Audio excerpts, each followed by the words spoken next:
Hey everyone, I'm Jason Ward from MakingStarWars.net. And who the fuck are you? Everybody wants some. No, how's it going, Rob? Everybody wants some. Charburger sounds pretty good right now. Piece of shit. Um, Hey man, I haven't eaten either, Jason. I So I'm know. doing it to us both here. Yeah, that's not fair. But anyways, yeah. So today we're gonna look at an interview with Joby Harold, and we're gonna recover the D23 stuff. But we're gonna use Bespin Bulletin's article because the D23 yesterday came out when we were like live on the show. I didn't get to Oh, process. that's my favorite thing. Yeah, well, no, but I liked his take on it was Okay. was good, was a little bit better. You know what? Let's What was just his look take? at um Taking your word for it. that it's all bullshit. No, I'm kidding. Yeah. Probably is, Oh, but no, quick note yeah. as this loads up. Mm-hmm, Someone on my Instagram yesterday, a follower of the show, appreciate you, was mm-hmm. complaining that you cut me off sometimes. It's Shut apparently up. right before I get to the good stuff. And I had to go look. To be fair, I have cut that man off many times, and have hijacked this show with my rants. If So people like, we don't cut each other off, it'll just be one of us monologuing for 2 hours. Everybody knows this. I like how we all wait for Max to talk though, because Max starts and then she really thinks about what she wants to say. Max Unlike goes, we us. and then she like gets really regal and ready, and then okay, Then you ask her and she's like, "No, that was it. I was just clearing my throat." Like, what yeah. are you doing? What She's are you like, doing? All right, I smoked a whatever. back today. No, But I appreciate the support. yeah. All right. Okay. So Lucasfilm to showcase upcoming titles at D23 on September 10th. Okay, and I then like that. today, Like that coloration, by the way. I like that this right too. here. Yeah, I like all it's that. pretty. All of that right there. That's an alien planet. I like all of that. Today, Disney announced, this is yesterday, the list of presentations of the upcoming D23 Expo, which runs from September 9th to the 11th. And within the announcement, it was confirmed that Lucasfilm will be part of a presentation taking place on September 10th. Okay, so this is a little bit of recap from yesterday. So he goes on to say, old man Bespin says, I'm sure many fans will hone in on the word theatrical and begin to raise their expectations on an announcement regarding Taika Waititi's Star Wars film, which is to be expected from Star Wars lovers, given Kathy Kennedy's recent comments from Waititi's film is circulating late 2023, though not locked in. The more realistic scenario is we get an update and perhaps some official promotional material on Lucasfilm's next movie, Indiana Jones 5. That I think was the very, very realistic there, which is slated to release June 30th, 2023. Lucasfilm recently revealed the poster for Jones at Star Wars Celebration, so perhaps a teaser trailer and official title announcement is more likely to be revealed at D23. So I'm on. I think that's very likely. And then goes down to say, and for what streaming content we could expect to see, Andor will already be airing on the Disney streaming service, with Bad Batch looking to release mere weeks later. So perhaps they look at more promotional material for the animated series. Lucasfilm will also be less than 3 months out from the release of their series Willow. So a new trailer for the series seems possible. Updates on The Mandalorian and Ahsoka seem very likely given how far out both series are from releasing. We already know that the next few years of live action television Star Wars content on Disney Plus will look like with The Mandalorian, season 3 and 4, Ahsoka, Skeleton Crew, The Acolyte, and/or season 2, and Lando. So I also think you have to have something to show. Lando, sure. And Lando. Well, I think Lando. I think Lando will eventually happen, but yeah, is it going to happen? And I think before 2025, I highly doubt it. You know, Then what does it matter? I may not even be alive past then. well, Every year is a okay, treasure. We're getting older. yeah, I'm no expert, regarding how things about how these deals work, but I'm pretty sure when you sign a deal and you're with these kind of people with like Taika, for instance, there's a little bit of like this, I have to do this and this before your film. So until those are out of the way, and those are in production, that takes, that was the deal I made. So I think that like eventually the schedules will clear and we will get to there being the opportunity for Orlando. But once again, the fact that Lando's not even written yet, as far as we know, in any way, means, don't hold your breath for it. Something has to be written and then greenlit is the other side of things. We tend to go, oh, they're doing something. They're writing a script for this. It means it's going to happen. Writing a script and getting greenlit aren't the same thing. With Star Wars, it can be encouraging. It means if they tell us they're doing it, then it means that they intend to greenlight it, but it also doesn't mean that it would. And just a really quick one. We always say this, but we need to accept the fact that nothing writes itself in Star Wars. Man, there ain't. I this is put this on future Rob Bingo. Making Star Wars is hard. Like, I just don't think there are any give-ins. Sorry, I had See to. what I did there? Yeah. See what I did there? But I just think it's super difficult. I think we can all sit there and say it should be this, it should be that. You can do all that, and it could still just not work.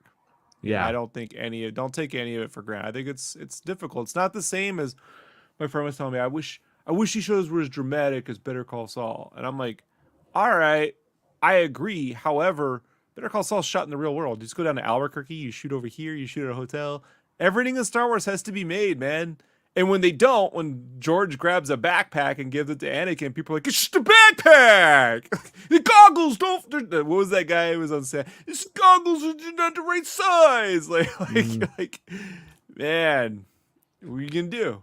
Star Wars is hard. I mean, man. you know what? Not Some easy. people like Oakleys. They might not fit their species, but Oakleys are still fucking cool. No. Happiest day of my childhood, Jason, was the day I found a pair of Oakleys on the ground. In the middle of nowhere. Like, no, there could not have been anyone else's Oakleys. And they were in perfect condition. And I was like, I was in the 7th grade, and I was the most hated nerd because I'm a nerd. And I took them to school the next day. Where'd you get those Oakleys? Where'd you get them? When I was in college, I worked with a lady who had family members who worked high up in Oakley. And she would oftentimes give me Oakley glasses. And I was like, fucking, I'm not PC principal from South Park. I don't really want to wear Oakley, but I would be like, thank you, and then I'd put them on eBay. My eyes are really sensitive to light. I needed sunglasses, but my dad wasn't buying me them. So the day I found them Oakleys, man, whoo, they fell out of favor like in 2 years though. Like, I couldn't be caught wearing them in high school. Yeah. Oakley's sucks. Yeah, not for me. I'm a Ray-Ban man personally. Always have been, always will be. Smart. That said, yeah, when it comes to this stuff, just like, there really aren't any givens. And when it comes to D23, is there a chance that like a show we don't know about has been greenlit? There is. Is there a chance that they might show stuff from a droid story? I think that could be possible too. The thing about the D23 like showcase or whatever you call it, it hasn't, really happened. There hasn't been too many D23 since Disney Plus has been a thing. And so I'm not sure if there's going to be a huge separation between Disney Plus content and the live action theatrical releases in any way, or if they're going to like spread it around, and just do kind of like their big flagship ones there or what. So I don't really know what to expect. I haven't studied the whole thing to try to break it down, because it's usually a waste of time. But yeah, I think pushing Indiana Jones and Willow will very much make the most sense, because it is two of the big things that they have going on. They clearly would love for Willow to grow into something more than what it's been for the last, since was created in 88, and that's the audience to get it to. You obviously want to get it to a Star Wars people, but at the same time you want to get it to the Disney audience at large as well, because it probably maybe even has a better chance of growing there. because a lot of Star Wars people, I think there's always been this attitude of like, well, I got Star Wars, I don't need Willow, so I'm good. You know, I got my fantasy thing out of the way. But anyways, yeah, I'm hoping it's going to be. I'm hoping that it's going to be great. I'm hoping that they're going to show all kinds of things, but also something to remember is a lot of times they will only show things for in the room there. And unlike Star Wars Celebration, that shit doesn't leak. They tend to do it in the smaller room at the Anaheim Convention Center, like the theater area. And well, it's pretty big, but it's policed properly, I would say. And in the years past, I've never seen. It's like they have. Did someone say the police, Jason? No. What, like it's Star Trek Santa. Star Trek Santa. Oh, I gotta wear yellow up in this North Pole because red shirts be getting killed. By the police. By the police. Yeah. Mm-hmm. Roxanne, those guys. Sorry. Yeah. So, anyways, what was I saying? Oh, yeah. So when you go to like Star Wars Celebration, it's like oftentimes it's like volunteer staff, like people who volunteered to work the convention, like for a free badge and stuff like that. And that's why we end up getting a lot of leaks where they don't do a good job. Now, I'm not saying it's an inside job. They're like, hey, I'm going to let this get to the fans. No, it's just more like this is the guy's first rodeo, and he didn't. Someone say inside job. Killing on Crunch. It's my favorite cereal. Cereal leakers. But when you go to the D23 things, they're like Disney cops. Vitamin conspiracies. Right? Yeah. Vitamin C, vitamin. There's something there. I got to work on it. I got to work on that bit. Vitamin C3PO. No, but anyways, like every 2 rows, there's like one person there staring down that section, making sure you don't do anything. So what you do, D23 attendees, is you get up, go to the restroom, go into the restroom, unwrap your phone, but don't destroy the bag. Just unwrap it from the bottom, a little hole in there, pull it out, turn it on, hit record on the audio thing right before the presentation you want, put it back in your bag, put it in your pocket, record the audio, and then send it to us so we can transcribe it. I'm not telling you to tape a phone to their tram stamp, so that like a GoPro. So when you get up and you walk away, they're not expecting that move yet. Right. There you go. DisneyTrampStamps.com. Anyways, that's probably a website of people. Are those Google glasses still a thing? Can you wear those now and they've forgotten about it? You know what I mean? Like, would they even know what that is? So you could now would be the good time to wear Google glasses to D23 because they don't know what that shit is. I did look it up one time. I did look up spy glasses one time.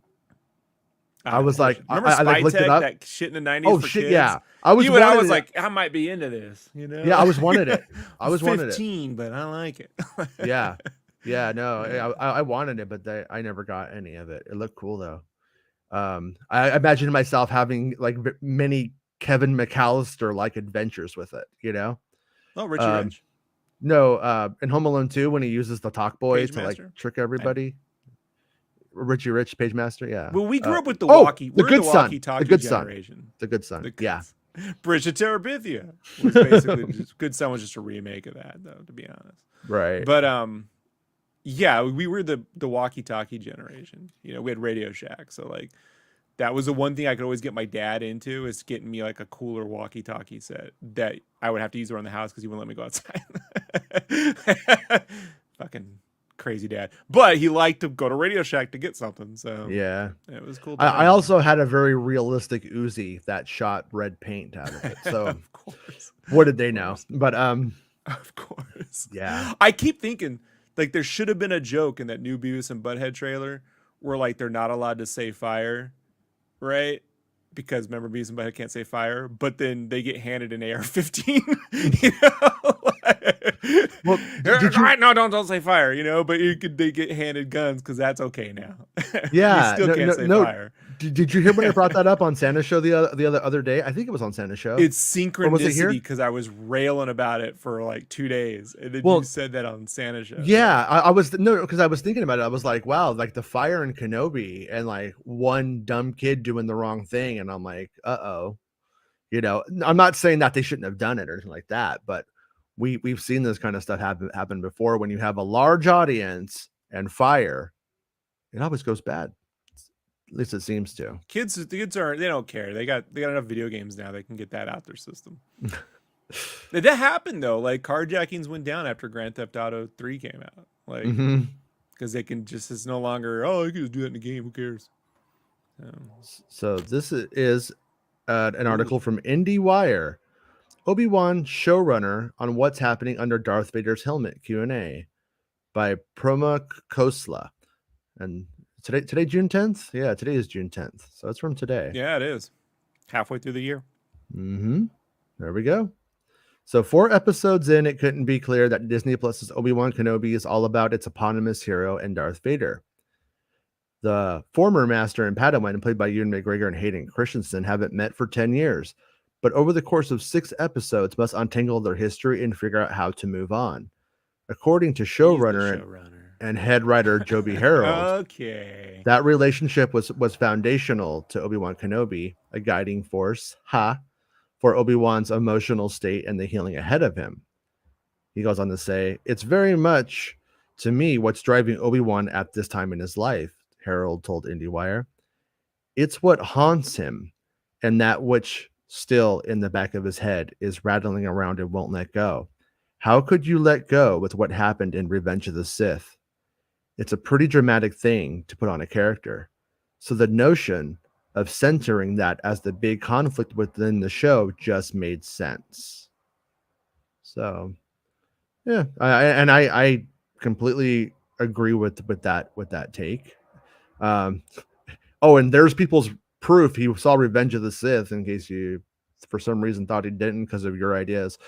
Deborah Chow, our director, always referred to it as sort of a love story. He adds that breakup is still fresh and the past hasn't been reconciled yet. And then we got people dancing. Okay. So, yeah. And Harold is as much of a Star Wars fan as any viewer, so he was thrilled to bring these 2 iconic characters back in live action. We spoke to IndieWire about all the things Obi-Wan, including the decision to include a young Skywalker and Moses Ingram's performance as Reva. This interview has been edited for length and clarity. So IndieWire says, "They're such big names, Darth Vader, Obi-Wan Kenobi, and the last time they were in live action together was Revenge of the Sith for a fantastic duel on screen. So I have to imagine there's a lot of pressure going into the series." Old Joby Wan says, "Absolutely. But a lot of excitement for me just as a fan to get to see them come together." Yeah. I gotta say this now. Anytime I hear an interview about Star Wars and it starts with how excited they are, like I just gotta take a shot. Just give me a second. Like sure, fair enough. Fair enough. Just I can't deal with it. Like yeah. At least I'm a little pretentious, but at least he hasn't said I'm a precious little. At least he hasn't said we're all a family on set and we play pranks on each other. That's a pet peeve of mine. That one.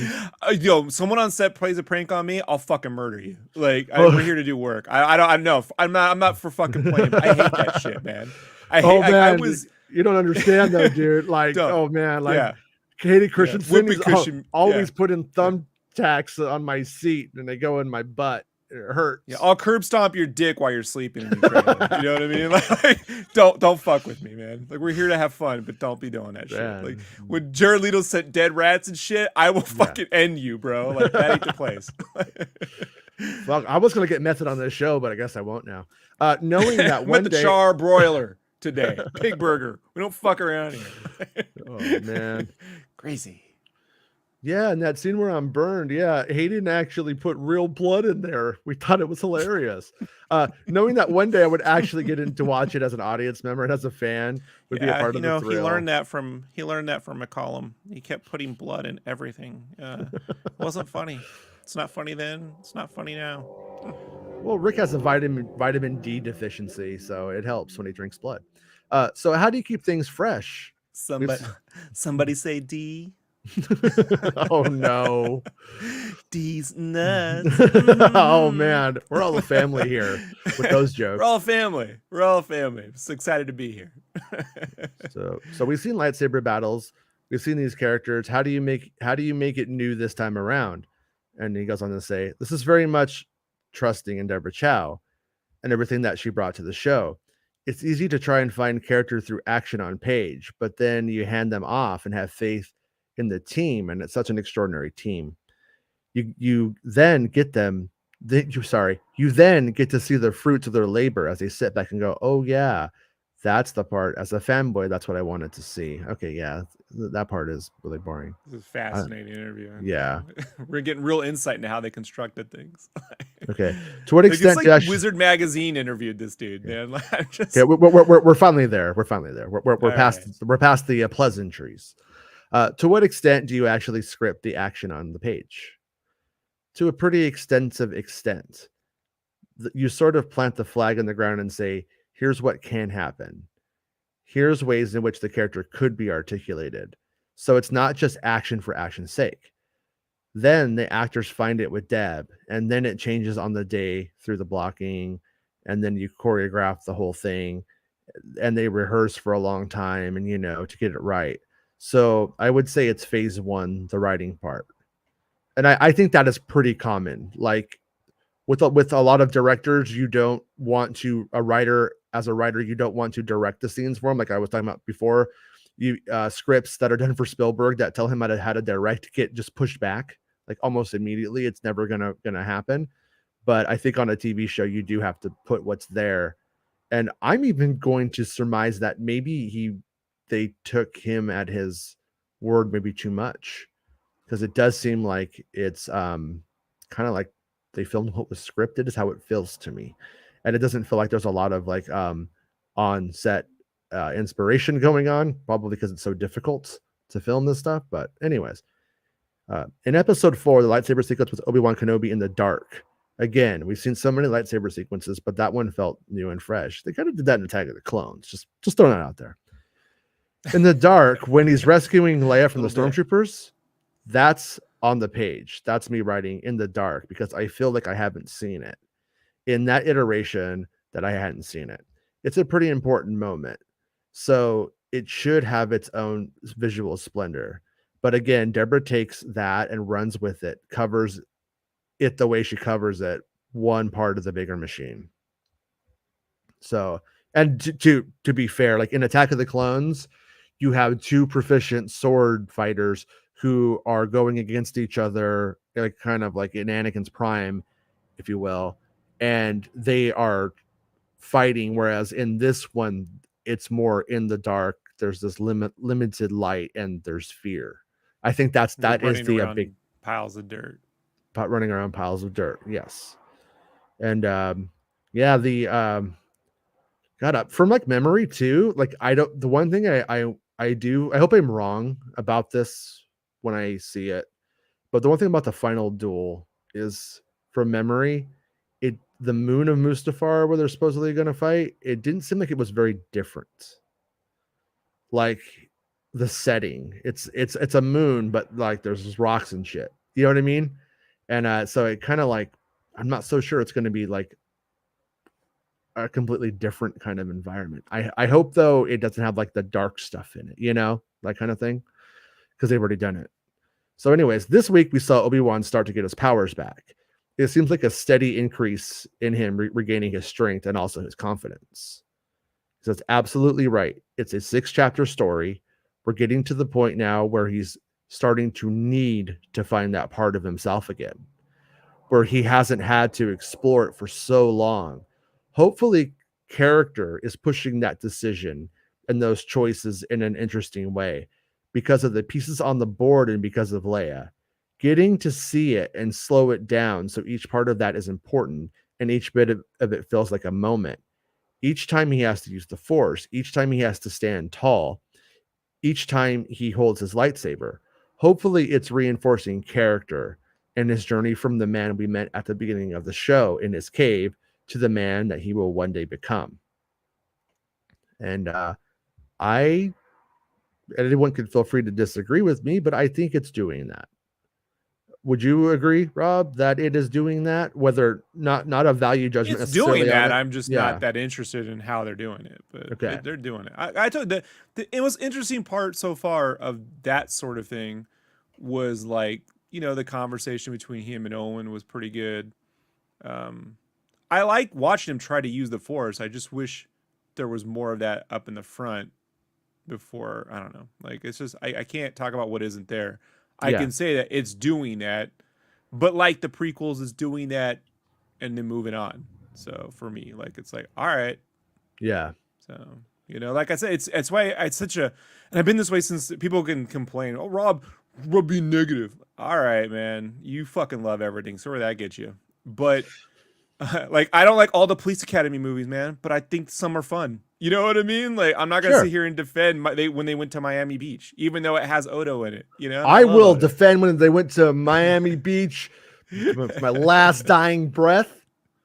And also, I may not agree with what you have to say, but I will fight to give you the ability to say it. America. But the thing is, like, Yeah. I think the show's a 50-50 is my whole Mm. point. Like I said that from episode 1, and I think if you're a fan of the prequels, you're more. But then Meg didn't like the prequel, so I'm wrong about that. But I see a lot of the prequel-esque Well, stuff where it's there, but it's not like, how do I say this? I don't feel like we're in his head.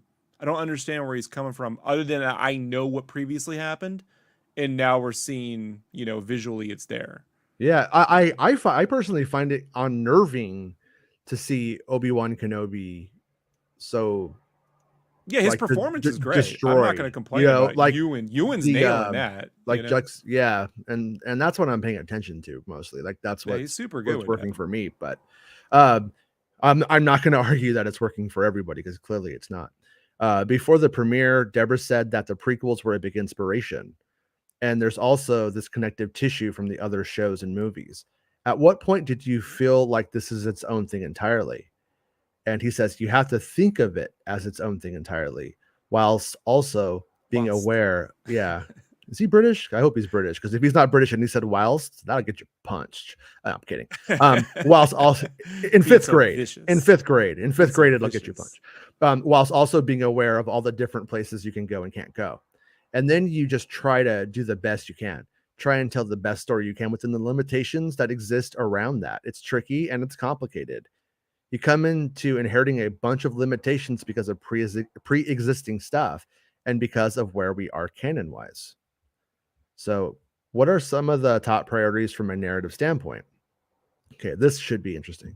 For me personally, it was getting to really give Ewan the opportunities to sit in the character again and get under the skin of the character so that the audience could really enjoy his performance. He's such a gifted actor and it's such an iconic role and he's done so much with it, but I felt like there was still room for him to do so much more.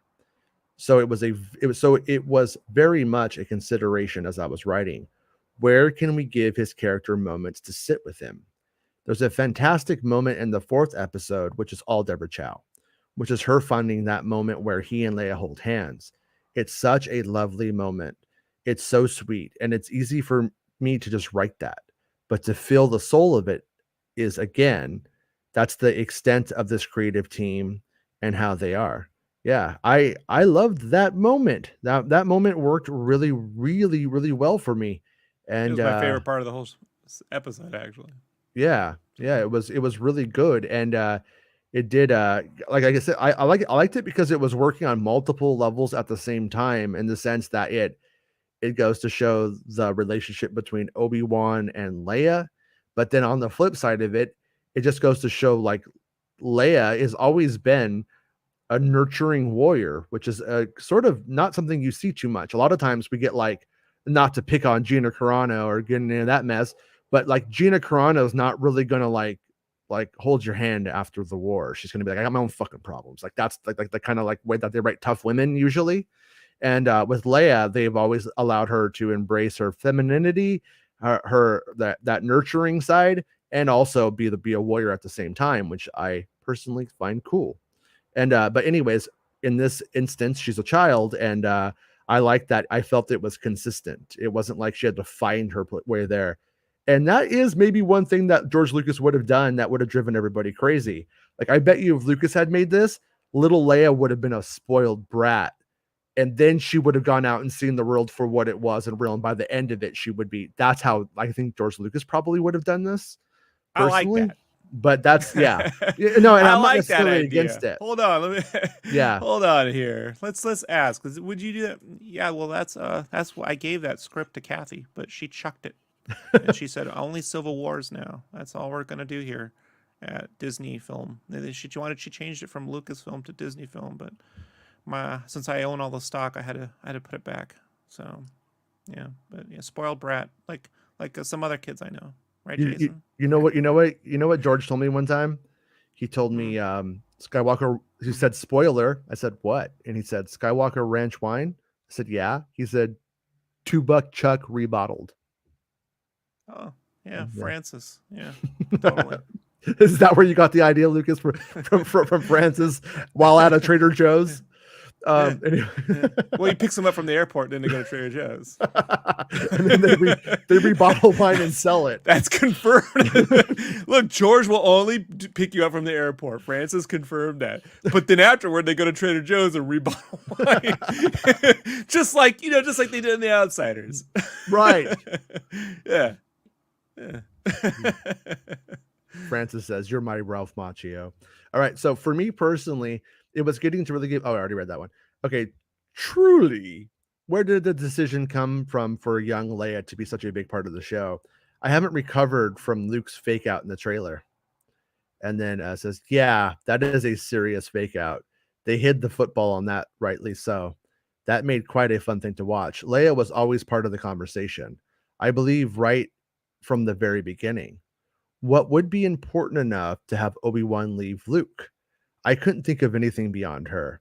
I think that conversation had begun a long time ago, and rightly so, because she and Luke have equal importance within the bigger conversation.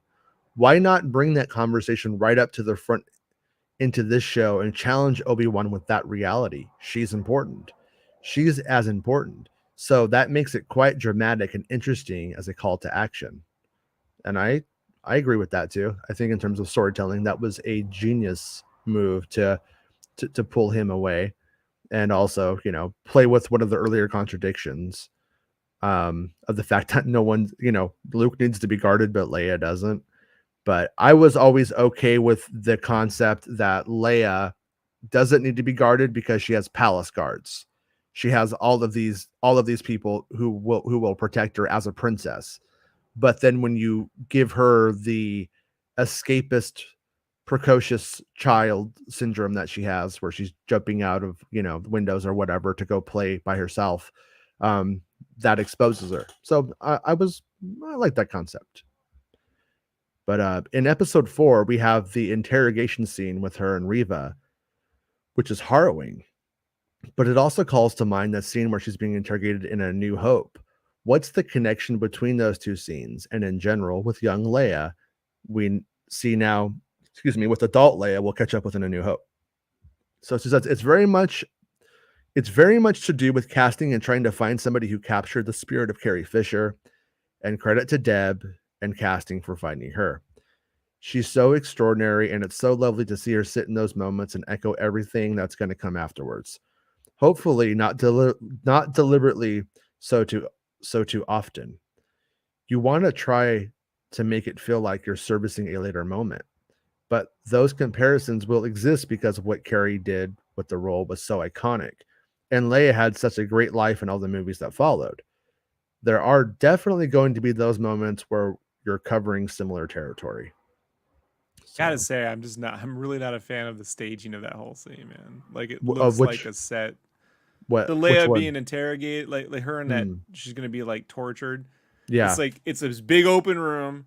She's in the center. There's two storm. It feels like you're pulling into a Disney ride, and then you're here at that scene, and then she's like, "No, don't do it." And then you're gonna do it. And she's, "Are you sure?" And then I'm gonna do it. And then something, and then I can't do it. She has to walk out.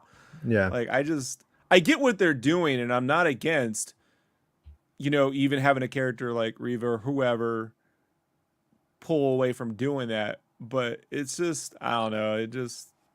Yeah. It didn't work for me the way. Yeah, I believe that interrogation room is the same one from the Fallen Order video game too. So like they honored that set or whatever, and Could I brought hit that the in. X button really quick so I can, like, if I tap it really fast, do we get the scene where she does get interrogated? No, if you mash it really fast, then Tala makes a diversion for you.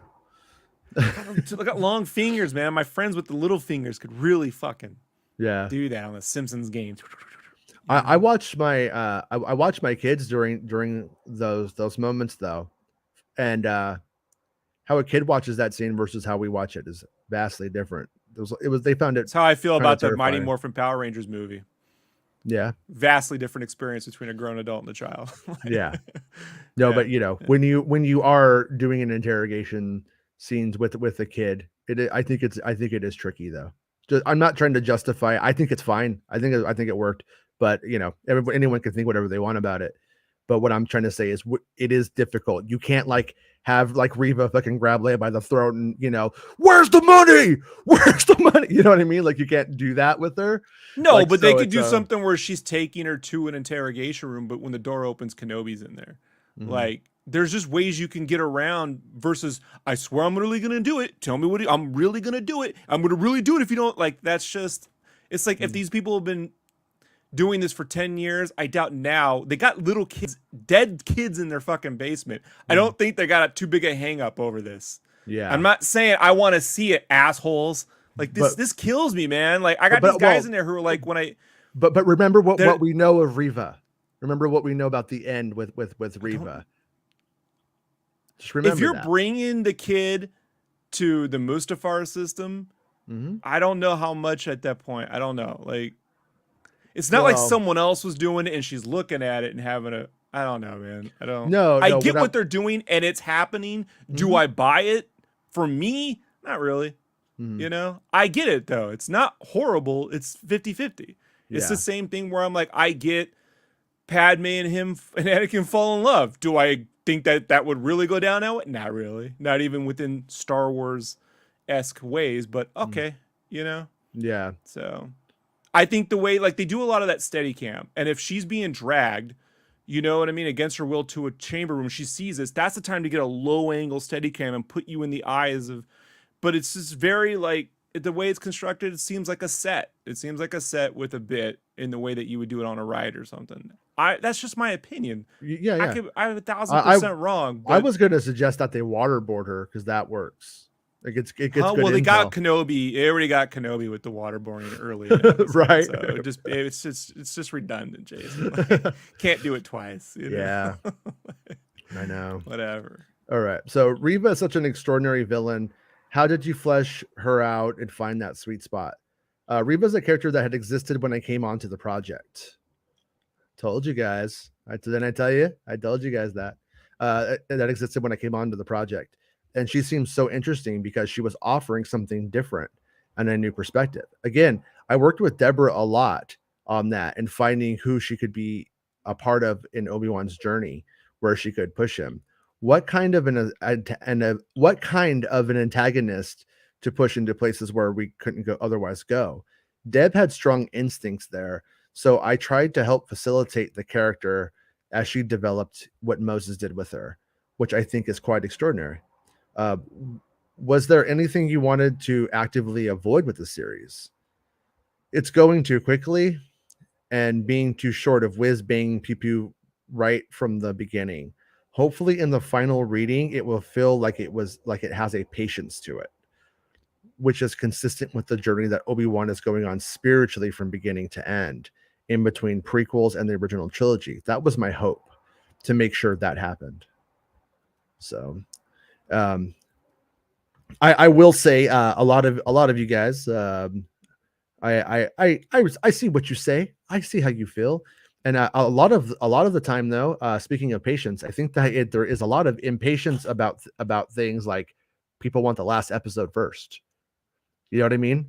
People want to see Well, Anakin. if people want the last episode first, you start off with that battle first, and then you rewind the camera. There's different ways to tell a story, I know, but yeah, or but that that you start in the middle of action. But if you know, like I'm just saying, Jason, there's other I ways to do it, I and then know. you can say I'm going to take the tempered, slow approach, and it's like, all right, then you're getting that. They had to know they were going to get that complaint. And so like that complaint is there, and I don't think it's an invalid complaint.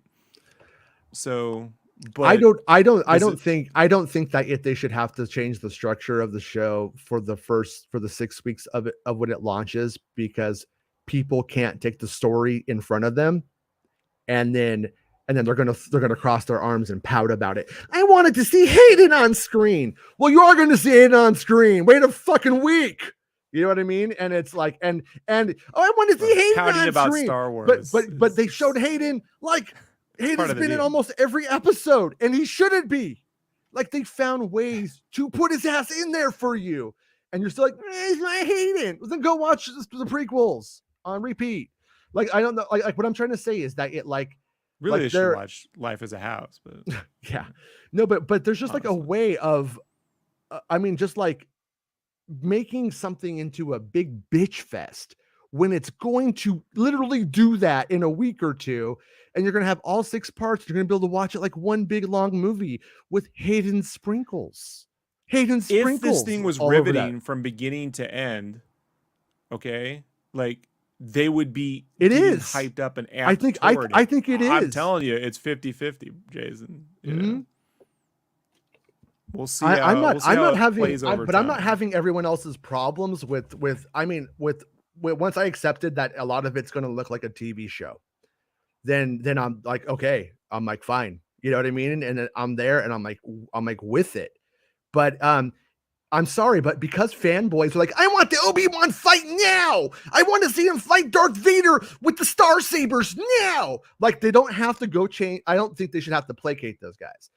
But the unfortunate thing is, you could give them that you could give them that in the beginning, and he wakes up and it's a nightmare. I mean, they could use that digital de-aging technology to shoot a new part of that battle in a different way we hadn't seen from Revenge of the. There's all sorts of things. Just even a total nightmare scenario is what you open up to. You're in his head. It's a nightmare. So like this whole like Rob wants to battle first in the classic 72 hours later trope. No, what I'm saying is when you're going to write something or create something that already has a pre-built in expectations, what are the things they're expecting? Okay, we'll get around to it. What order do we put it in that's unconventional? This is a pretty conventional story. The bad guys show up to Tatooine looking for Jedi. Okay, they find that's one. Why I'm saying I don't think you convolute a conventional story. Like, that's always the problem with Star Wars is convolution. Well, then you can't like this episode if you don't want convoluted story, because she could have put the tracker on Leia in the previous episode and just let her run off. She didn't need to catch her, take her to another planet, and then let her escape with that whole scenario to put a tracker on her droid. She already had her droid. She could have just put a tracker on her. She could have put it right on the back and it could have gone. Leia has the thing in her pocket.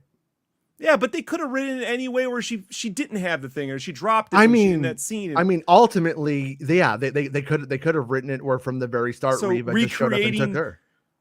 Recreating Kenobi breaking Leia out of another Imperial prison, which we're going to see again in the next movie, is a convolute. So do it in a way that we haven't seen it before, which I guess they did, because I've never seen a Star Wars movie where they just take a person and put them under their coat like they're shoplifting Leia from the fucking Suncoast Movie Company.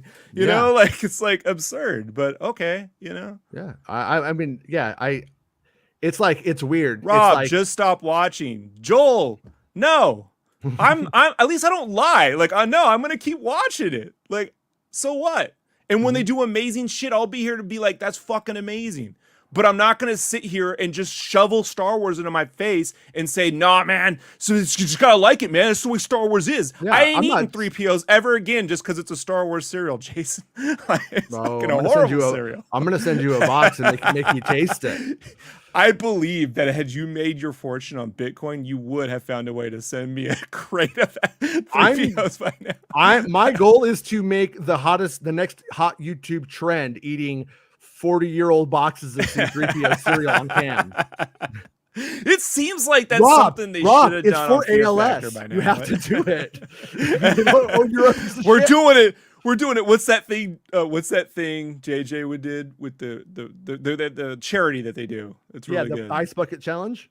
Cavill did that one, but you remember the Force for Change. Force for Change, and it's like they got to eat 40-year-old boxes of cereal. Yeah. All right, man. Okay. But I will just say one last thing. When he puts Leia under the coat, that was hilarious, and you guys take it too seriously in the wrong way. But anyways, that's my opinion. He smuggled it like you would a bantha out of petting zoo. You know? Yeah. And speaking of his spiritual journey, how does Obi-Wan's relationship with Qui-Gon factor in? It sounds like he still hasn't been able to reach him, but what does he want from that connection? In the beginning of the show, I just wanted to be able to see him reaching out. I just felt like if he was reaching out into the ether in those moments, it would help punctuate how alone he felt. That was really the priority, just to fill Obi-Wan's isolation. Okay, Yeah, I think Joby. they've done a good job. I No, think they've yeah, done a good job on that. Like, yeah, but that but I'm gonna wasn't stop watching. I swear, I'm never gonna watch any more Star Wars again. This is ruining it for me, okay. guys. I swear, I'll Really never. quickly, just for everybody who hated the last three or loved them. I talked to a friend who's seen it, and they suspect everyone's gonna think this next one is fucking badass, and they suspect everyone's gonna really enjoy the Reva moments in it. Okay. So I'm gonna throw it out there. I'm really gonna say, like, if you absolutely despise everything about it, nothing is going to change that for you. But the next episode is really, really a big deal. Why? Why would you watch it if you feel like it's shit? Why would you shovel shit in your mouth? It's almost self-destructive.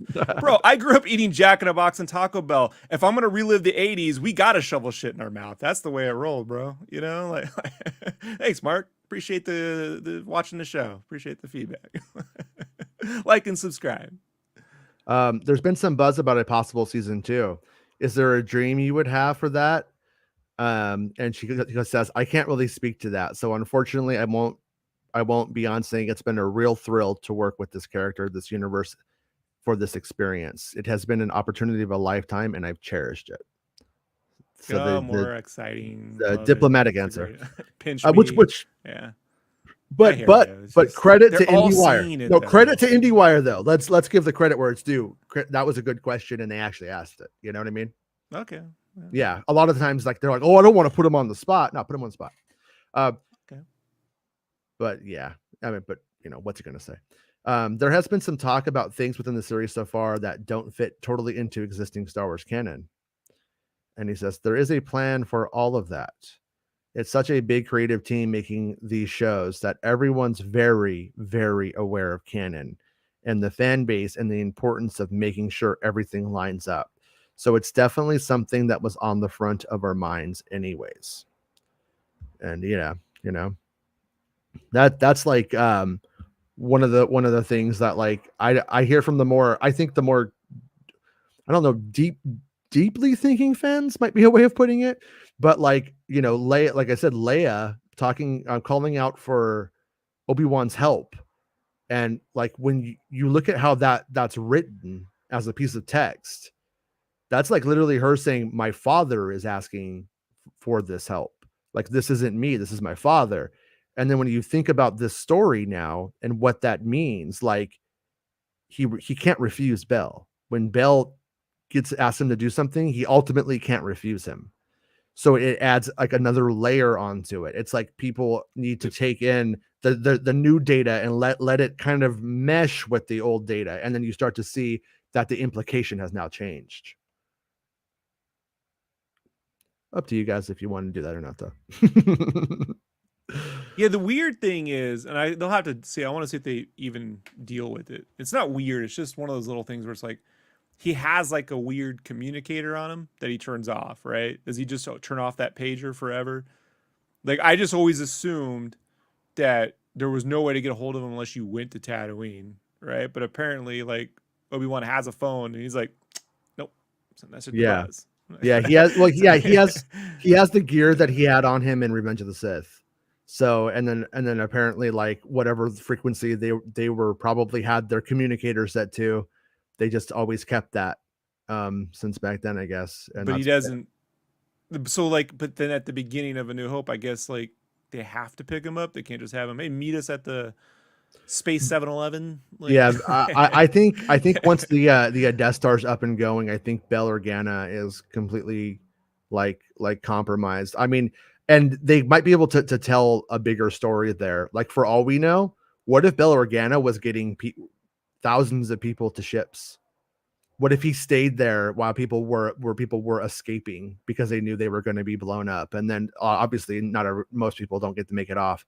Maybe there's something like that, but he stays and he dies, and I don't know. I mean, like there's what they're doing in those moments. Once again, we just have I always assume he's just sitting there on a chair, like eating some chips and popcorn with his queen, and he's like, and then gets blown up. I do want like a version. There has to be some fun spoof version where like Obi-Wan just has that 80s fold out beach chair, you know, with those like horizontal like white and yellow straps that one's broke on this, and he's just sitting there with his Ray-Bans, you know, and he's got his Mountain Dews, you know, he's like on summer rental, and he's just waiting. Yeah. At the end, he's cool. He can just chill out on the beach and tan.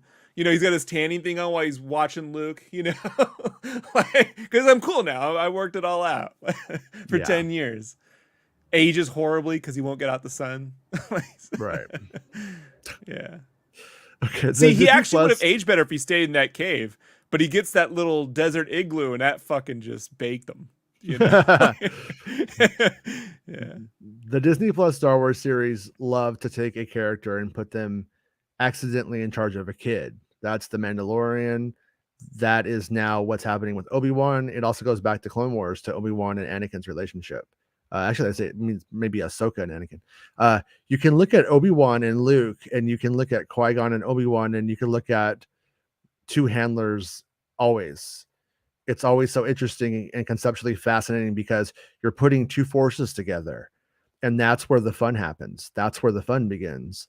The notion of exploring that there were two legacy characters, which has a different potency, was a part of the things when I came on that always seemed to be very compelling to me. So okay, not really much there. We spoke a lot about Obi-Wan's headspace, but what headspace Anakin Hold on. Yeah. I just in my head, I just got the true haters, folks. Okay. I just got them going, they just equated Obi-Wan to a 9-year-old girl. Oh, like an 8-year-old boy. Obi-Wan was 19 in that movie. Yeah. He doesn't know what he's talking about. Like, all right, chill out. Lighten up, Francis. Yeah. No, I mean, in a lot of ways, like, especially the George Lucas Star Wars stuff, it was always about sort of a teacher, being a teacher and being able to be taught. You know, there was always that relationship between people, and so in some ways, I think that with Grogu, we see it sort of accentuated in a different way because we don't necessarily see lessons from what Mando's teaching Grogu yet, or is he even teaching Grogu yet very much, but he's just more being a caretaker. Teaching him to stay the fuck in his bubble and don't talk while he's driving the ship. Yeah. But what you get. You mess with my shit while I'm driving, you sit in the bubble now. That's what the Jetsons put the mother-in-law, by the way, right? Wasn't it like they put a bubble in the back of the ship? Yeah. But it will eventually turn. It will eventually shift into him teaching him the creed and stuff, and going into that way. He's gonna like. Does Grogu like? Okay, so the idea is if you don't use your force powers for a while when you're a kid, they fade away because they talked about that. But with a Minch, because I'm calling them Minches until otherwise, canonically speaking, do they? Is it relations? Is it proportional to human, or is it the same exact years? I think it's noteworthy that Leia's were suppressed, and then she used them again later in life. She was able to access them later in life, like in her mid to late 20s. So I'm gonna guess that, like, in actuality, like, the philosophy is we teach them young before they have too many attachments, so that way we don't, they can't be compromised. And then, but if you don't teach them, they're too old, you just leave it alone, and it just becomes a thing that they don't know how to tap. Like if we all have ESP, for instance, we're not out here practicing it all the time. So what does it matter that we have it if we don't actively know how to use it or use it, right? That's my reading of it, anyways. What is an example of perfect Star Wars for Rob? A New Hope, Empire, Rogue One, a majority of the Mando series. Not every. There's some episodes where I'm like, all right, buddy, but never throwing the canon. And I gotta be honest with you, the train sequence from Boba Fett episode 2, that whole sequence is perfect Star Wars for Rob. Like Mhm. the episode 6 is perfect Star Wars for me. So they're making more perfect. And I gotta be honest, I love The Force Awakens, and I like, not love, The Last Jedi. So, like, I think making Star Wars is hard. To I get am. perfect, I think is super difficult to do. I'm not asking for perfection. What I'm asking for is stop doing the corny shit that we should have learned from already. Don't go, well, we did it before, so we're gonna do it again. Yeah, don't do that no more. Don't do the Yeah, I just wish I it's could wish my feelings away. If they bring that back, like, that's not the good part of the prequels. Don't be doing that. you know? yeah. No, Having like a little 9-year-old girl outrun a bunch of guys like they're Keystone Cops, when you could have set that to like a Indiana Jones style Goonies chase sequence, which was more interesting, or just cut to it and have them bag her and move on. Like, there's just other things you can do. It just takes you out of it where you're like, Mhm. do we need to argue about this? Do we need to watch this? Why are we doing this? And to yeah, I and don't know. to be like in this, we're reading Joby Wan, and like Joby Wan probably just wrote that, and then was like, yeah, and as a script, you're like, yeah, but And I think that they should, right. And since that isn't a sequence driven bit, it's just written. mhm. Okay, fine. Before you figure it out the day on the set with choreographers, man, hand it to your art department, animate out a little sequence or something. I don't know. Like, Oh, it's in lieu of that's what I'm saying. sequence. They, Yeah, they what really should have happened was, you're wanting to add work, you're wanting to add money. That doesn't really usually doesn't work that way. What they should have done was say this doesn't work. They just should have had Leia turn around and realize that she's cornered by 3 thugs, by the Red Hot Chili Peppers, and then that I mean, they shouldn't have. Yeah. hire the cats that on some of these lower budget martial arts films who figure things out on set pretty quickly. I think Mm. for me, if I had to put a bet on it as a uneducated idiot white dude on the internet complaining about Star Wars, I would say let animators figure out some cool shit and see if you can replicate it on the screen if you wanted to go with something visual. But Yeah. I just think when you're doing that, look to Spielberg with what he did with those moments. Look to Indiana Jones and the Last Crusade. Look to any of that stuff from the 80s, and you'll find ways to do it that has energy and fun without going beyond just, well, hope we can just make it up that day and it works. And then if Yeah. we cut Yeah. it the You right way, it'll happen. just don't do it. Just don't do it.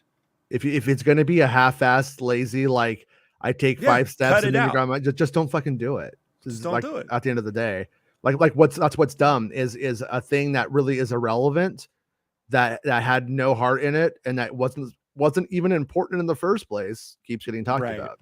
So Becomes a just thing that doesn't need to yeah, happen. yeah, it's a Yeah. blemish that doesn't need to even be there. So they ask what's going on with Anakin's headspace. And he says that's a good question that I'm not going to answer. The degree of what's going on under the helmet, I leave rightfully to the viewer. That's part of the mystery of that character, is that you can't see. So you lean into what you bring into it. But certainly at this stage of the timeline, to me, nobody was the finished article. The people that we meet in A New Hope feel like they've come to fruition a little bit more. But at this stage, it still felt like there's some story to tell with these characters. So he has a reason for being dodgy on that one. Tala has been such an excellent addition also. How was coming up with that character, working with her, and distinguishing this resistance with other iterations? Or this resistance from other iterations. Deb was very clear that we didn't want this to feel like it was a resistance. It's not the resistance. It's not the beginning of that, but it is hope. And Star Wars, fundamentally, these are stories of hope. And you have to be very careful and judicious to where you introduce that concept into the storytelling. We wanted to introduce it in a very careful way, but these aren't soldiers. They're not freedom fighters as much as they are people doing the best they can. Tala is hopefully an opportunity for a great actor to take the ball and run with it. what Indira did was so interesting because she really tried to find the root of the backstory of that character, and finding what compelled her was really important. She's such a terrific actor, and hopefully what she contributes is not only to the wider galaxy, but it's very specific to Obi-Wan's story and where he needs to go spiritually and physically in order to become the man he needs to become. He needs a little help along the way. Finding the right actor to bring that to life is the key part of the puzzle, as it was with Leia, as it was with Ewan, as it was with everybody in the cast. There's a variety of really talented people. So, but yeah, she's really important to it. So I get that. Is there anything you can say about the final 2 episodes? I think you can expect the 5th one to be called episode 5 and the 6th one to be episode 6. Those are the 2 things I could say. Clever. You Joby. It has been real. It has been really like fun watching people talk about episode 4 and then watching the confused looks on people's faces when they're like, wait, A New Hope or Obi-Wan episode, chapter 4. It should be saying chapter, but we keep using episode, right? Like, yeah. But, yeah. Well, they've been using part. Jedi Mike just part 5, part 6. Like that's the thing. Yeah. And when they were filming the episodes, though, they had little things that kind of insinuated a title, I will say. But apparently, yes, Mandalorian and Rogue One are mostly led by all and are made with mostly original characters and no canon and preconceived notions to confront. Go figure. Yeah, I mean, if the prequels had been filled with nothing but original characters, we would have had no complaints. I agree. Yeah. Well, no, I think to like some extent, no. See, if Lucas had written entirely original characters for those, and they had nothing to do with Obi-Wan and them, it just whatever. If it was just a new set of Star Wars, it would have had the same problems we would have complained about. Lucas would have been writing with that same voice that he had in the 90s, that he had been making similar decisions. That isn't the problem. Jar Jar's an entirely new character. We should have loved him, and it should have been us complaining only about Anakin and Obi-Wan. People loved Obi-Wan. They didn't like the Jar Jar character. That's not. People loved Darth Maul. He was a new character. People loved Palpatine. He was an old character. Didn't have a problem with them. Yeah, that's not it. I don't know. I agree with your I agree with your points, but I don't think that's the totality of it, because the problem comes that people bring their baggage of the depiction of the character in their hopes, wants, and desires, as opposed to what's on screen. Like they're like, I had this thing in my head and instead I got this.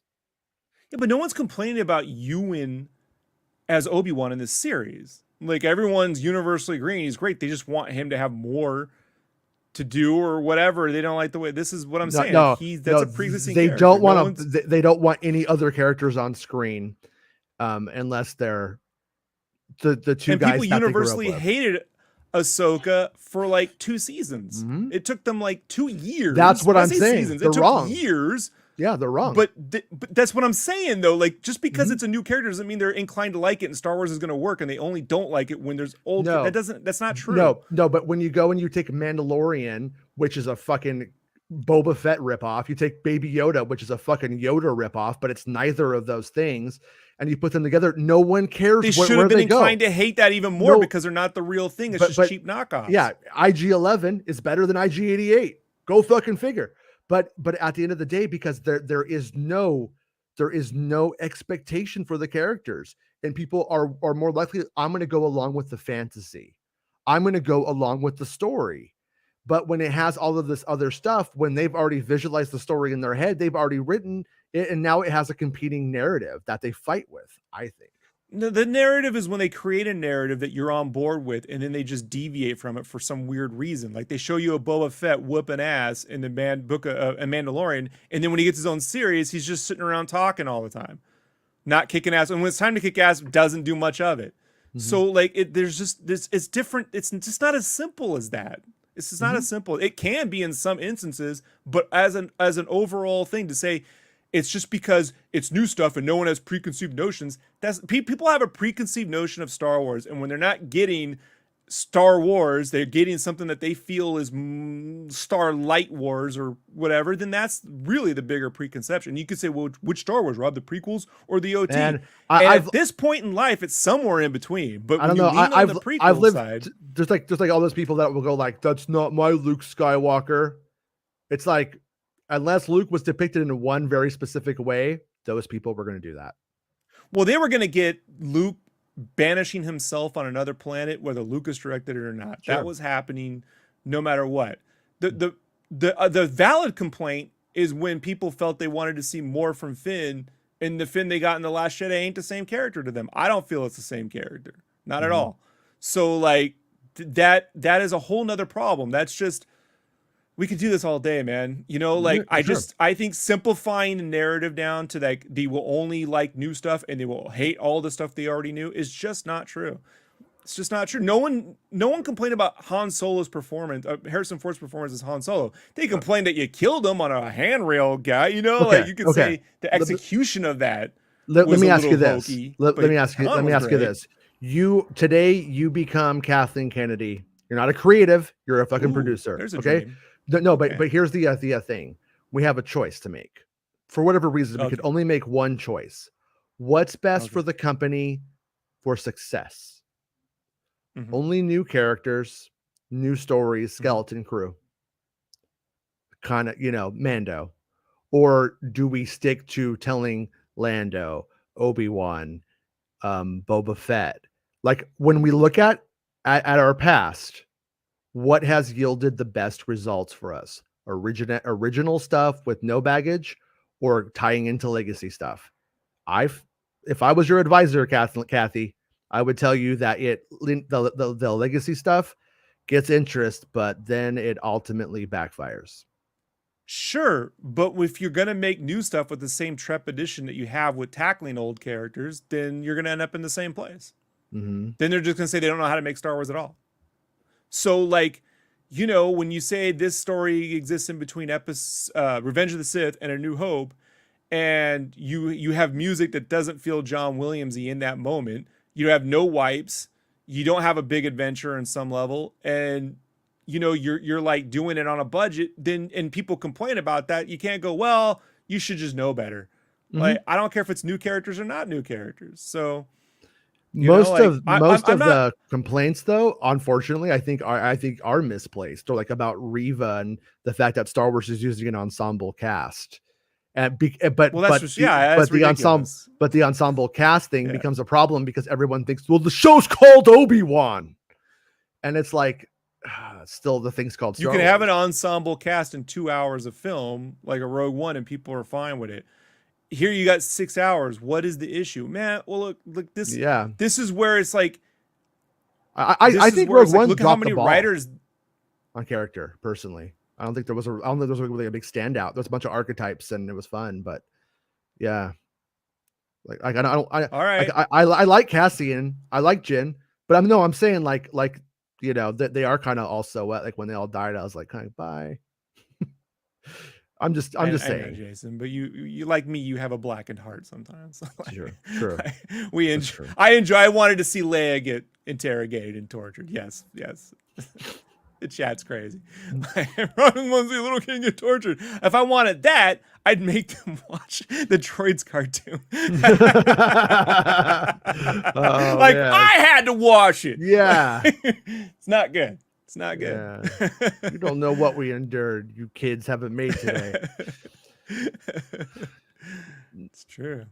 Yeah. No, I like I said, I don't really think it's in their best interest, though. I think that they're going to get more bang for their buck going in new directions with new things. Because like I lived through, we both did episode 7 and episode 8. One thought only in the box, the other one thought outside the box, and everybody was mad at both the whole time. Like shortly after. Here's the thing: if Ryan had done episode 9 and built off whatever he had in 8, I'm saying he could turn a lot of people around on 8 by building off it. The problem is 9 doesn't pay off on what 8 builds off on different things from 7. And then 9 just like throws 8 out the door and goes, well, we'll kind of half bake, and kind of give these characters another. That's I don't think the first one out has to be perfect. And A New Hope is not perfect. It has some amazing moments that I think Empire distills down and figures out how to do in different ways that got everyone super excited. And then with Jedi, it's 50-50. So that's the thing. Like the shame of episode 8 is that Ryan didn't get to take that to because I have no idea where Ryan would have taken that story. And I think that's a good thing. You know what I mean? Like that's an excellent. Which way would he have gone with the Luke? Would he have done the Luke goes torturing? You know, would he not? Would he have ignored? I don't know. Like I was interested to see what he had to do, and I think it's okay to say this is not my bag of tea, but I'm looking forward to seeing what they're seeing next. They're doing next. So like, but that didn't happen. So and based off of John or sorry, not John, Trevorrow's new Jurassic Park movie, episode 9 would have been stellar if he had made it. Yeah, that's been on my mind all week. As the reviews for Jurassic 3 come out. I'm like, shit. Trevorrow wasn't solving the episode 9 problem. Yeah. Yeah. Yeah. Yeah. I now always say I read the third draft of that, and the third draft was not better than the first. So, I love every movie Rian Johnson made, and I'm 50-50 on The Last Jedi. For directors, that's pretty fucking good. You know what I mean? Like, that's really good. I got friends that can't stand Brick or Brothers Bloom, you know? Yeah. So, like, but they love The Last Jedi. Like, it's okay. I think that if I had to choose, it's just tough. Like when it comes to a volume of stuff, like on a show where you have like 6 episodes, one person writing it all, I think is more difficult than one person writing a movie. One person writing a movie, if they're directing and they're a writer director, can do things on the page that they know they're going to solve on set. But on a show, you have to hand it off to people, and I don't know, man. It's a different beast, and so. You know, it's 50-50. And I think I wanted this show to be, and I was expecting the show to be a 10 out of 10. I didn't have one complaint going into this show, man. Not the casting, not anything, not one thing. And I'm like, what's weird is because of that train sequence in Book of Boba Fett, I'm like, I could rewatch that. There's no sequence I want to sit through again yet. But we're 2 episodes left. And man, I'm saying part 5, part 6, could nail it so good that I just watched 1, 5, 6 and I got a whole fucking thing. Minus some clever editing on 1, because there's the Nari stuff is tough. I mean, they do kill him, so that's yeah. The Nari stuff is so like it's tough, muted or whatever, or like I find it's just like it kind of just goes by. So I think it's a bigger shame than that Leia. People focus on the Leia writing thing, but I'm like the Nari stuff is just it's weird because he just shows up in the middle of nowhere, and I don't know, like. Yeah, it would have been cool to see an Assassin's Creed parkour style chase sequence between him and the Inquisitors in the streets of Tatooine or wherever, Anchorhead or wherever they're at. You know, like. Actually, based off of episode 2, Rob, we don't want to see any chases. But not in the volume. We don't want any chases. Sequences in the volume. We don't want any chases. Or in someone's backyard. You gotta like actually just go. Oh no, he ran away. I cannot let the Mission Impossible crew figure out the running. You know, nobody does running better than the Mission Impossible crew. You know, that's it. Okay. Yeah.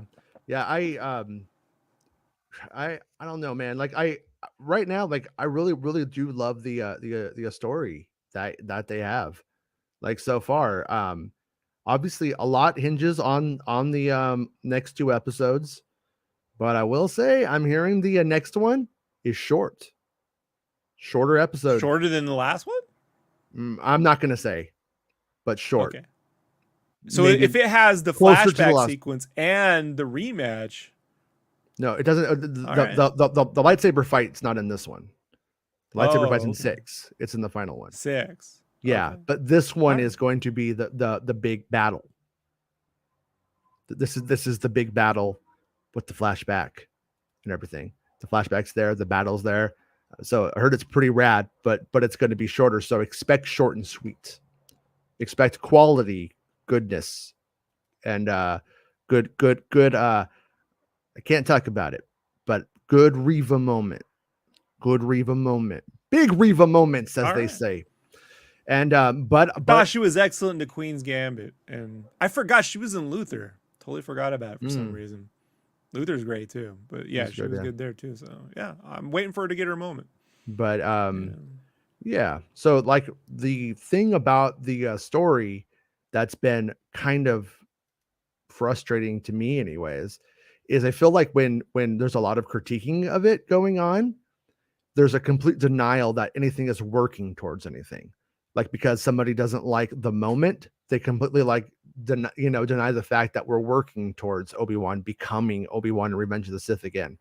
And so my take personally is when we get to the moment where he's the Obi-Wan that we want, the Obi-Wan that we want to see standing up and being like that Jedi, if he is that dude, then I think it's ultimately gonna have been worth it and good. And if that stuff feels flat, then all of this other subtle shit that they're doing with him doesn't matter as much, does it? Then it's like it becomes a who cares, because you stopped your alphabet after like H or something, A, B, C, D, you didn't get to Z. And you got to take it to a Z or it doesn't work. That's not the whole alphabet that I want. So bad analogy, but you know where I'm going with it. So yeah. Miss Sunflower says, Yeah, I agree. I'd rather it's short instead of dilly dallying and dragging the story just to fill in some time. Yeah, exactly. Cut to, cut back, cut to, cut back, cut to. I cut also back. think I don't know runtime, so I'm not like I'm like more doing approximations. Okay, to be clear, to be like very clear with that.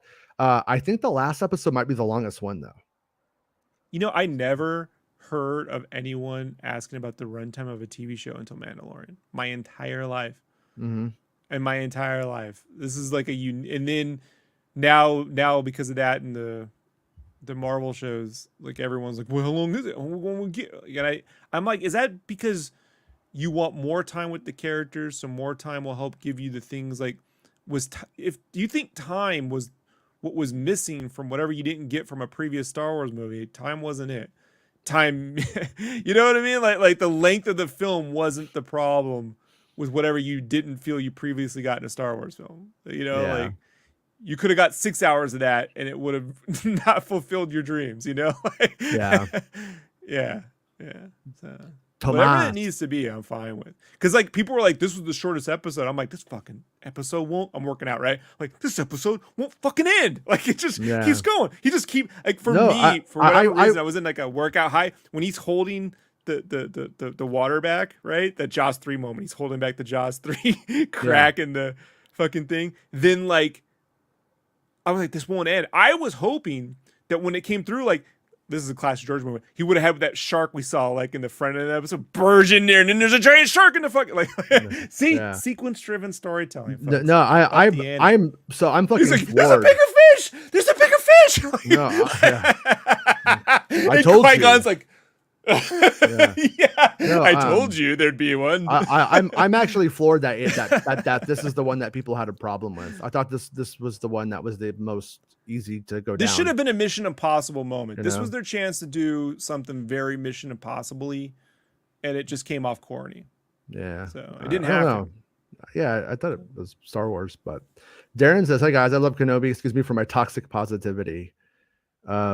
Josh once again getting absolutely triggered in his words today. How do people not think Kenobi show was marketed as a show about Obi-Wan and Anakin? Because it wasn't. It literally was not marketed as a show about Anakin and Obi-Wan. It never was. It Anakin never said wasn't that. Even in the trailers. You guys only know Anakin's in it because I fucking told you for the record. Yeah. You know what I mean? Like that's the funny part about Hayden. This. You could say that. The actor. No.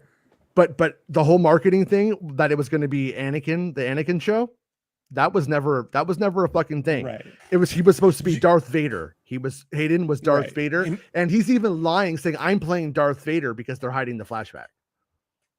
Right. So yeah, I mean he's not even Vader in that first teaser trailer, and then in the trailer I predicted accurately that would come out. They showed him at the very last second, a Darth Vader being constructed, but there was no. Yeah. Neil says couldn't care less about other Star Wars channels. Oh yeah, I wanted to, You're we way back discussed a there, lot. bud. You're gonna go through a lot of complaining about me. Like, just Yeah. warning you now. Well, Yeah. Neil's here for Jason and Rob until you said that thing a few minutes later. And then they're like, this Rob guy, man. Star Wars Satan, how's it going, dude? I feel like I haven't I seen you love in a Star little Wars while. Satan. Welcome back. If I Love just you, forgot buddy. about you, I apologize. But hell you, Hail Star Wars Satan. Satan. Oh, for sure. And all this negativity and nitpicking is driving me away. Yeah, I know. You'll be back. No, it You'll is. be back, Joe. Yeah, it'll chill out here though. I do think. Well, you know, and once again, it depends on where you look, and we're not going to sit there and like regrade the episodes for eternity. So don't worry, Joel. Hey, Will no says, one watched us when we were covering like deep diving into the photo archives books. All right, we had like 2 people in the chat, so like I don't know what you guys want us to do. yeah, Like, we gotta feed the yeah, algorithm.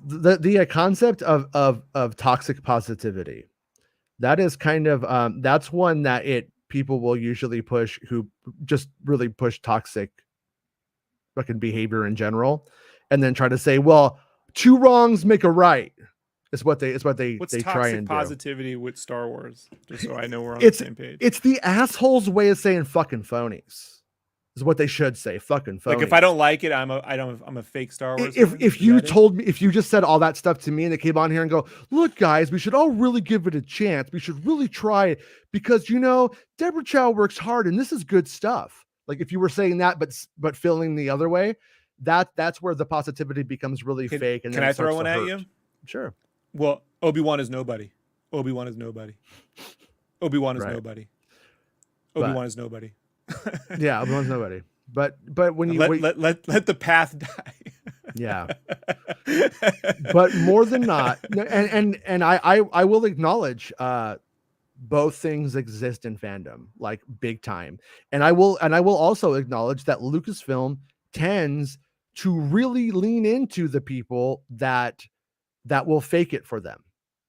For sure. Like I fucking Let's know be honest, don't we all want but, someone who will just fake it for you, Jason? Right?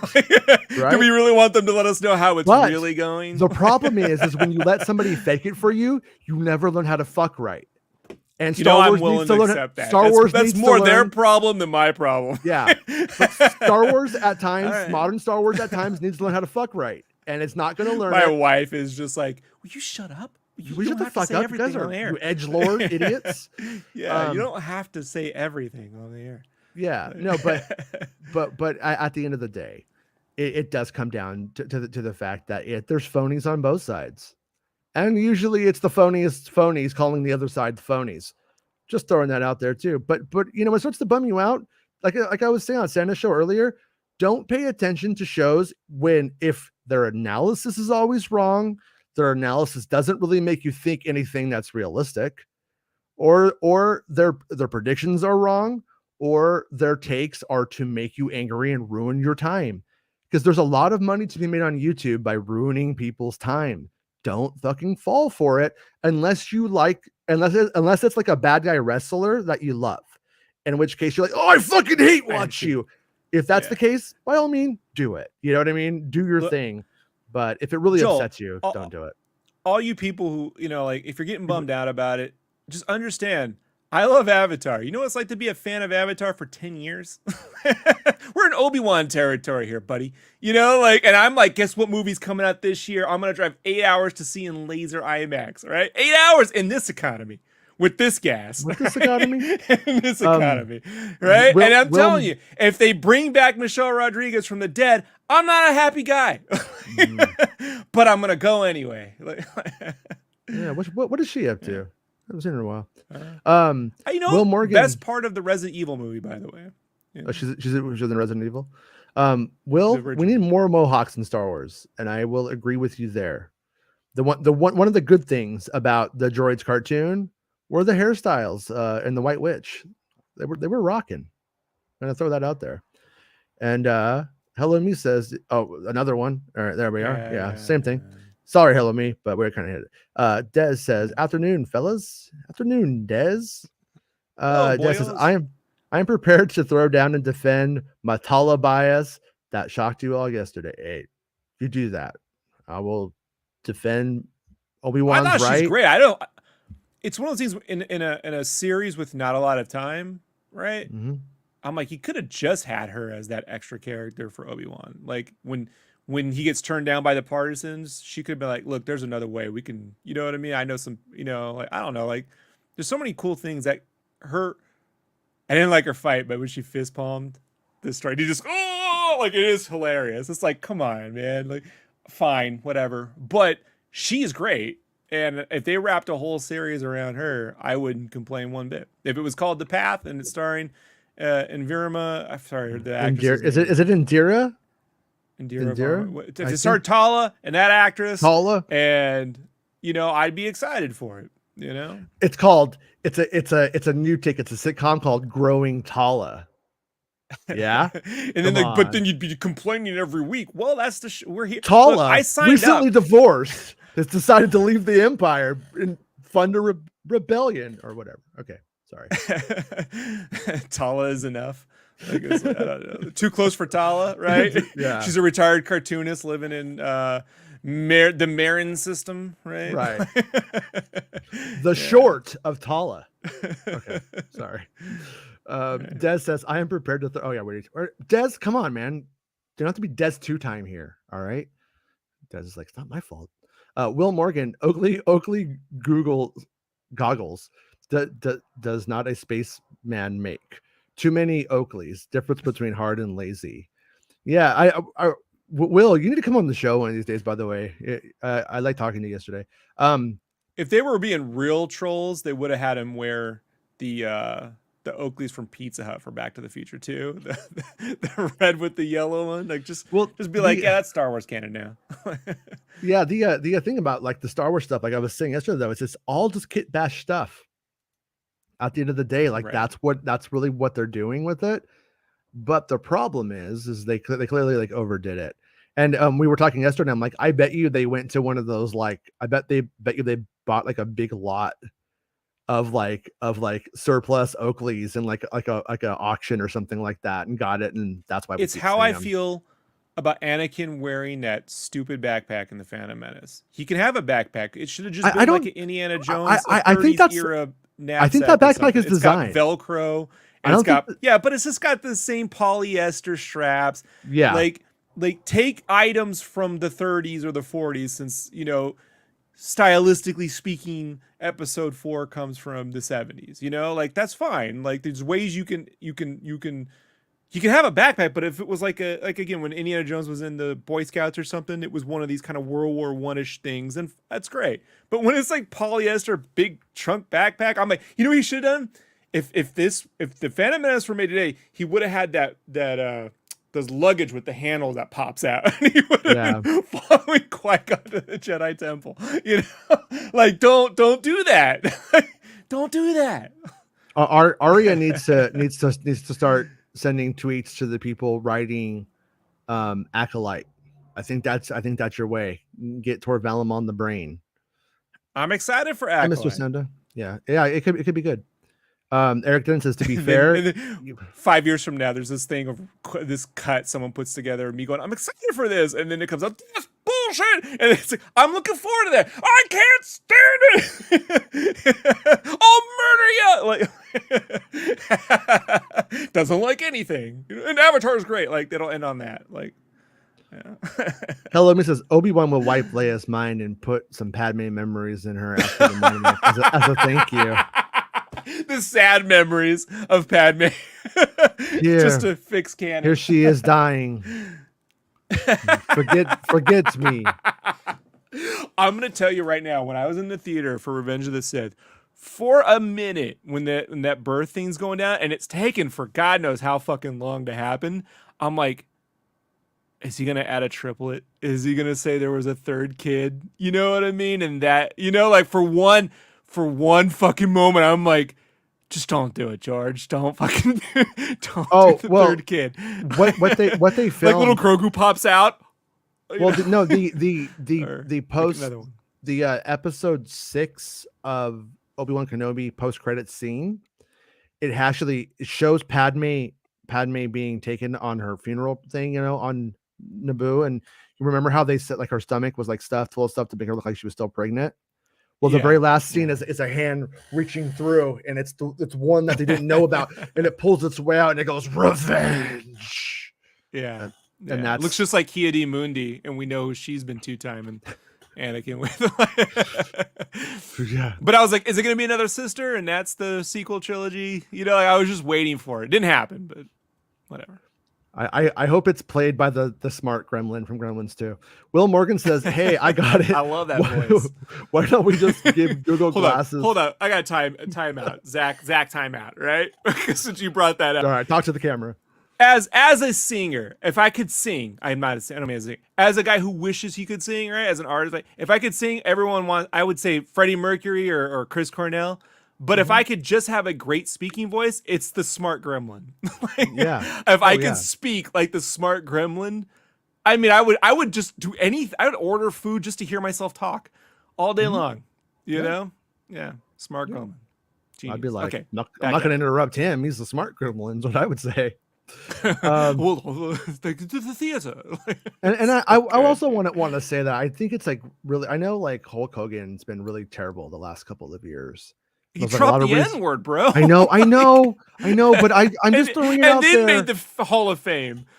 I'm just saying. One time when I was a kid, I was in a theater and it was taken over by gremlins, and he stood up for us all in that theater, black, white, all of us. It was a good. No, moment. I'm kidding. I'm kidding. Was a good moment. It was that was. It's the only theatrical.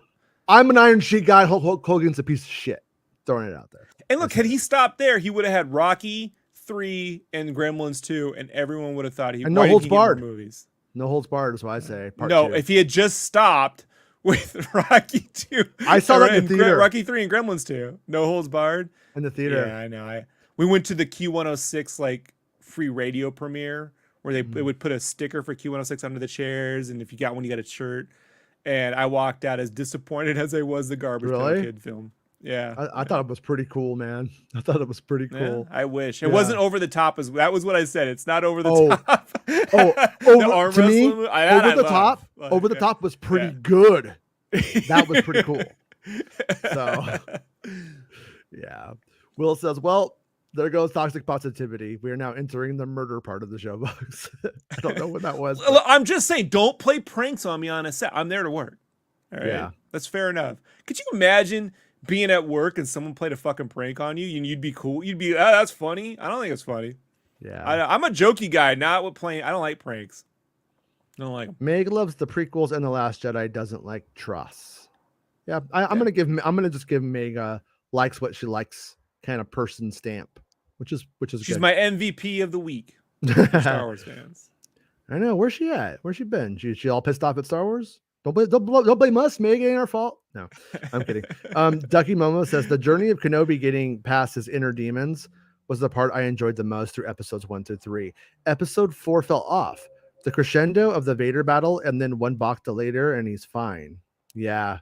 Not one question with Joby about another Bacta tank. I don't think we're gonna get one, dude. I don't think so. I think that was it.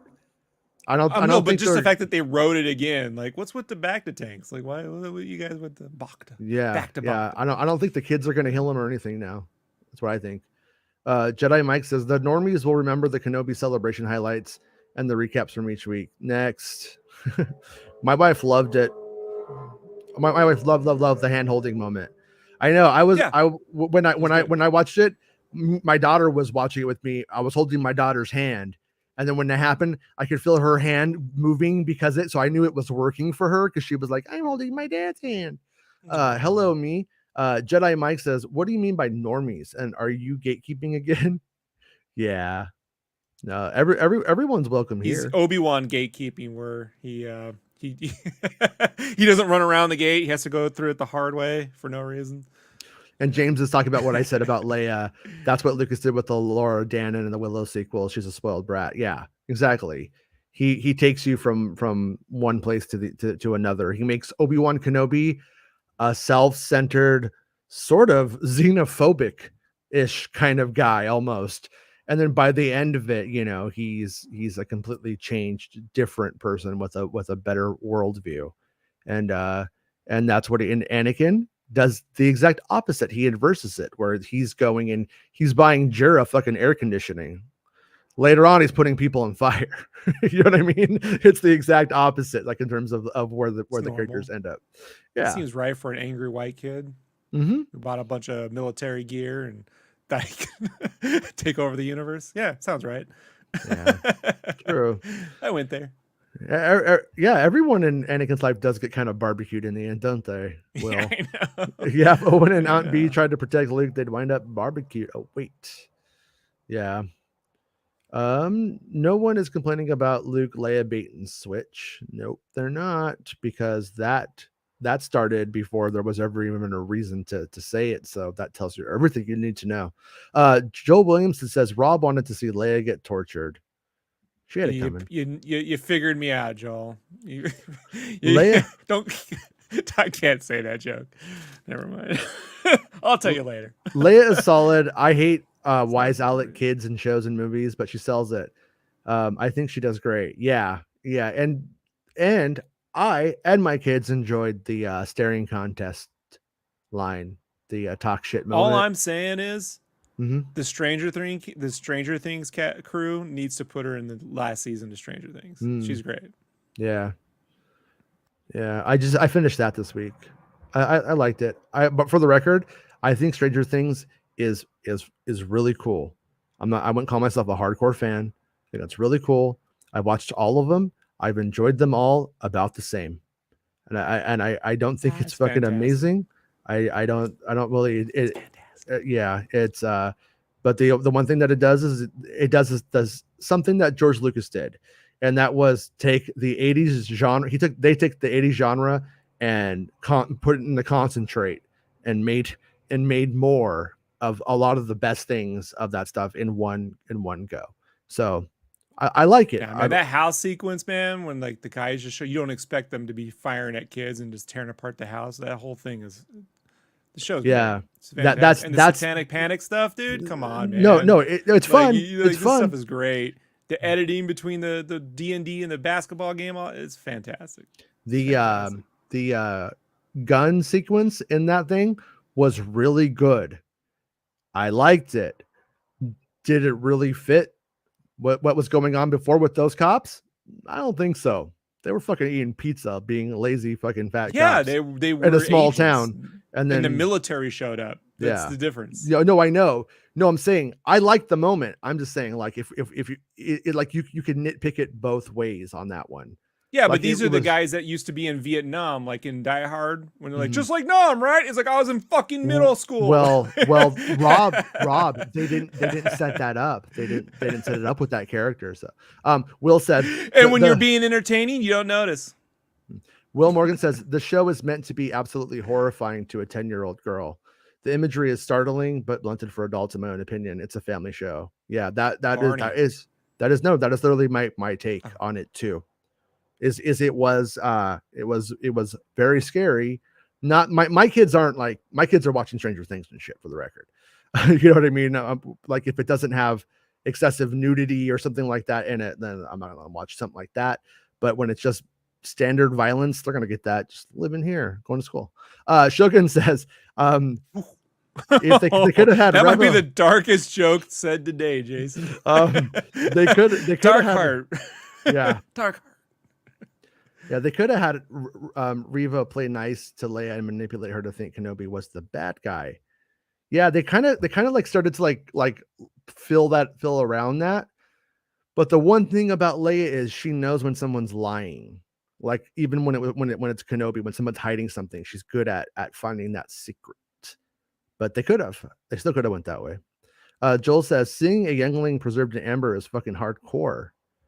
Yeah, it's weird. I tried to dig into that to try to see if there was any more to it, and I asked around and did the rounds, talked to the people who made it. They didn't make him take the hat off the whole time. Like they drug him all the way back there with that stupid little hat on, and then killed him and shoved him in there. Yeah, or shoved him in there and killed him in the process. I don't know the process for the amber thing. Like, is it like carbonite? Well, that was the thing, is I tried to get, was there any kind of explanation? Was there any hints about what any of this means? And I was pretty much told no. So it might be a mystery. It might be something that was created to work out later. You know what I mean? Like, let's put something really eerie down there and we'll let it fit somewhere else down the road. It All might right. be that. I'm not saying it is that though. I'm saying it might be that. Neil I'm not says, saying that's a good or bad thing. Like, okay, I'll see where it goes. yeah. The part that will get weird is when you see like the trailer to Jedi Savior and it looks like a clone thing. I don't know, like if they deal more with Inquisitors in the game side and that never comes up, that'll be a little weird, right? Like, there's a whole tomb down in this Inquisitorius and no one ever brings this shit up. You know, like it's the whole point of the Yeah. base, I guess. I mean, it's not, but it's how it comes across. So Eric says, or you drop the episodes all the same day, so there aren't weeks of speculation and complaining. I gotta say, Eric, I completely fucking agree with you on this one. Usually, I would say no, you're wrong from a financial standpoint, where you have months of of a subscription being paid for. Like with Andor, for instance, if it was one a week, you would have 12, so that would be 3 months of subscribing. You'd pay $24 to see Andor or something like that, whatever the price of Disney Plus is. But with this one, it's all dropping in a month's time. So they would have been better suited to just drop the whole thing and let us all just really dig in and have a good time with it. And Not every show is going to be a water cooler show. Mm-hmm. And I do agree. When you have like some are 18 minutes, or I'm being facetious, but you know, like some are 20 something minutes. Like some of those Boba Fett, one like it was like 28 minutes. One of them was really short. Yeah. And then some of them are 45. It's like, yeah, maybe the whole thing at once, you know? Yeah. So. Luis has never been on the Matterhorn at Disneyland. You will see. You will learn. No, kidding. Will Morgan says, Rob wants the battle first, and then yeah, you already got mad at that one. Neil says, hey, you know what? That's exactly something Ryan Johansson would do. So don't start. Rian Johansson. See, you did it right, and then Rian Johansson. I know that my wife doesn't want me to. She doesn't want me doing that voice. It's very offensive. And I'm like, well, I've lived in Germany. They can pick the fucking fight. You know, like I've seen how they talk about Americans. Everyone sounds like George Bush to them. Like, by the way, they do the George Bush. Yeehaw! You know, like, all right, mission accomplished, idiot American. I think it's only wrong to make fun of people if they're like marginalized, because then you're help marginalizing them. But when they're doing pretty good, we can make fun of the Germans. Got it coming. Neil says, "Can I make fun of the Kaiser? Is it too early for that? Well, too soon." Kaiser. Neil says, after the prequels, I'm quite content to not see Hayden on screen. No complaints at that at all. Yeah. I think Hayden is very much the performance you get from Hayden has a lot to do with the relationship with the director. As the truth says, yeah, almost everyone I've spoken to is mad. They've not seen Vader versus Kenobi. With Battle of the Heroes and loads of Hayden. Too many episodes, too much Reva and Leia. And it's like, yeah, I mean, at the end of the day, it's like, I don't know. If they nail the next 2 episodes, no one will remember this. I'm going to say it. You know, no one will remember this argument if the next 2 are great. But nobody's saying, like, here's the thing about the conversation, why I know it's ultimately stupid. Not that they don't have a right to feel the way that they do, but why it's ultimately stupid. It's because they're not saying, I want to see them because I want them to talk about abandonment or failure or not being there. You know what I mean? Like the things that actually happen with the characters. They want to see the laser swords hit. And at the end of the day, it's like, it's really the least common denominator here. Well, painting that, but no, they're with the wrong choreography, people, you're going to regret that decision. Well, yeah, I'm not saying they're going to be happy, but what I'm saying is like they're not. There's not one specific piece of the drama that they're asking. I got one. Hold on. I got one for you. Whoa. Oh, we are the robots. I want I love I want you to Kraftwerk. know I have been to Stuttgart many times and it is fucking beautiful. Like I love Stuttgart. Like Yeah. I only went because I would always see it on the Bahnhof, the train, Stuttgart. I'm like, that's hilarious. Stuttgart, that's funny. You know, I'll just go there. I just go to Stuttgart. I had a 4-day off. I'll just go to Stuttgart. I went to this place is beautiful. Um, I didn't want to leave. Crawling Chaos. A while ago, my son and I were having a conversation about cyborgs, and it came out of a conversation with Darth Vader, and about like when does man become cyborg? You know what I mean? And my thing was, It's great. and I was telling him, I'm like, you know, there's kind of two ways here, but once you have any kind of implants or any kind of electrical sort of or mechanical like fix or attunement, you kind of are by definition a cyborg. But I also said, but the soul matters too, son. And then I showed him Kraftwerk. And I showed him music about man versus machine. When you indoctrinate yourself with a code, you can become machine. Exactly. You know? When you're running the program, you're the machine. Now you understand the themes of the Terminator films, 1 and 2.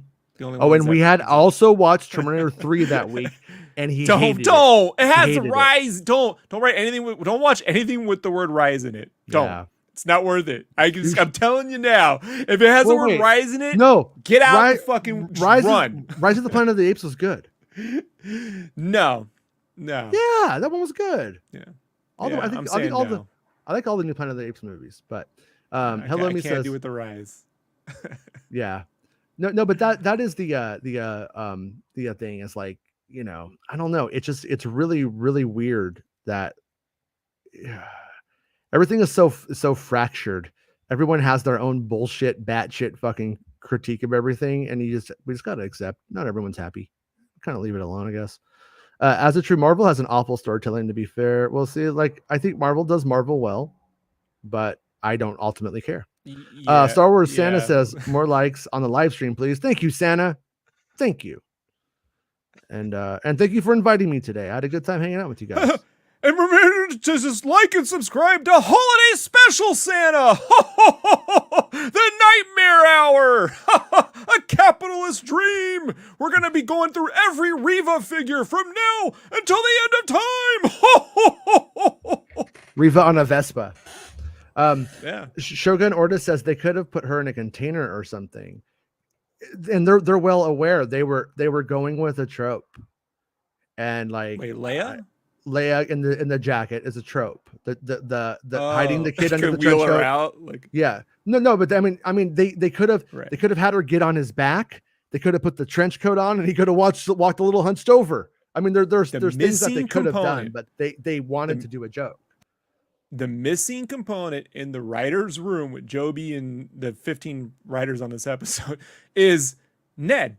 Ned is the thing that should have been factored into this rest. Since no one will help us, the robot will. What can a loader droid do? You know what I mean? Let's give him a makeover. Make him look like an Imperial loader droid. Like sneaking her out and then whatever. Only if it had an 80s montage where they're like painting him black and they're like laughing and they got a little paint on his nose and she wipes they it get off. it on him. They're like spraying each other with spray paint and they set each other on fire. Oh, but you know what? I got to be honest. A lot of you guys wouldn't have been too happy if there was another black person in the show. I'm sorry. I've seen that from this fandom. Neil says, Rob, yeah, fucking idiots. Rob says, I respect your opinion a lot, Rob. You often say it's not easy to make Star Wars, but your critical tone suggests you think it's very obvious and a simple fix. All things you don't like. Yeah. No, yeah. I'm saying that there. What is it? This is in response to when you said, well, everyone's expecting this thing. And I'm like, then they had to have known that if they were correctly whiteboarding, people want to see this stuff. You know, if we hold it off for 6 weeks, are they going to complain? Because we know our fan base. That's what I'm saying. I don't say it was easy to make all of it work on screen. I've never said that. And I got to be the only fucking person right now on YouTube who's been saying since this show started that making Star Wars is hard. We got to make that shirt now. That, you know, no matter whether you love it or hate it, you got to respect that easy it isn't, because there isn't a fan film that nails all the things they're complaining about. Like, it doesn't exist. Well, I will say, Hey, Sheev, how's it going, dude? It's good hanging out with you. Some of the Also, cinematography in Bucketheads is pretty cool, though. I'll give them that. no, but the thing about it, with this channel, anyways, is I completely get why somebody doesn't want to hear like negativity, but there's a difference between authentic feelings and inauthentic feelings.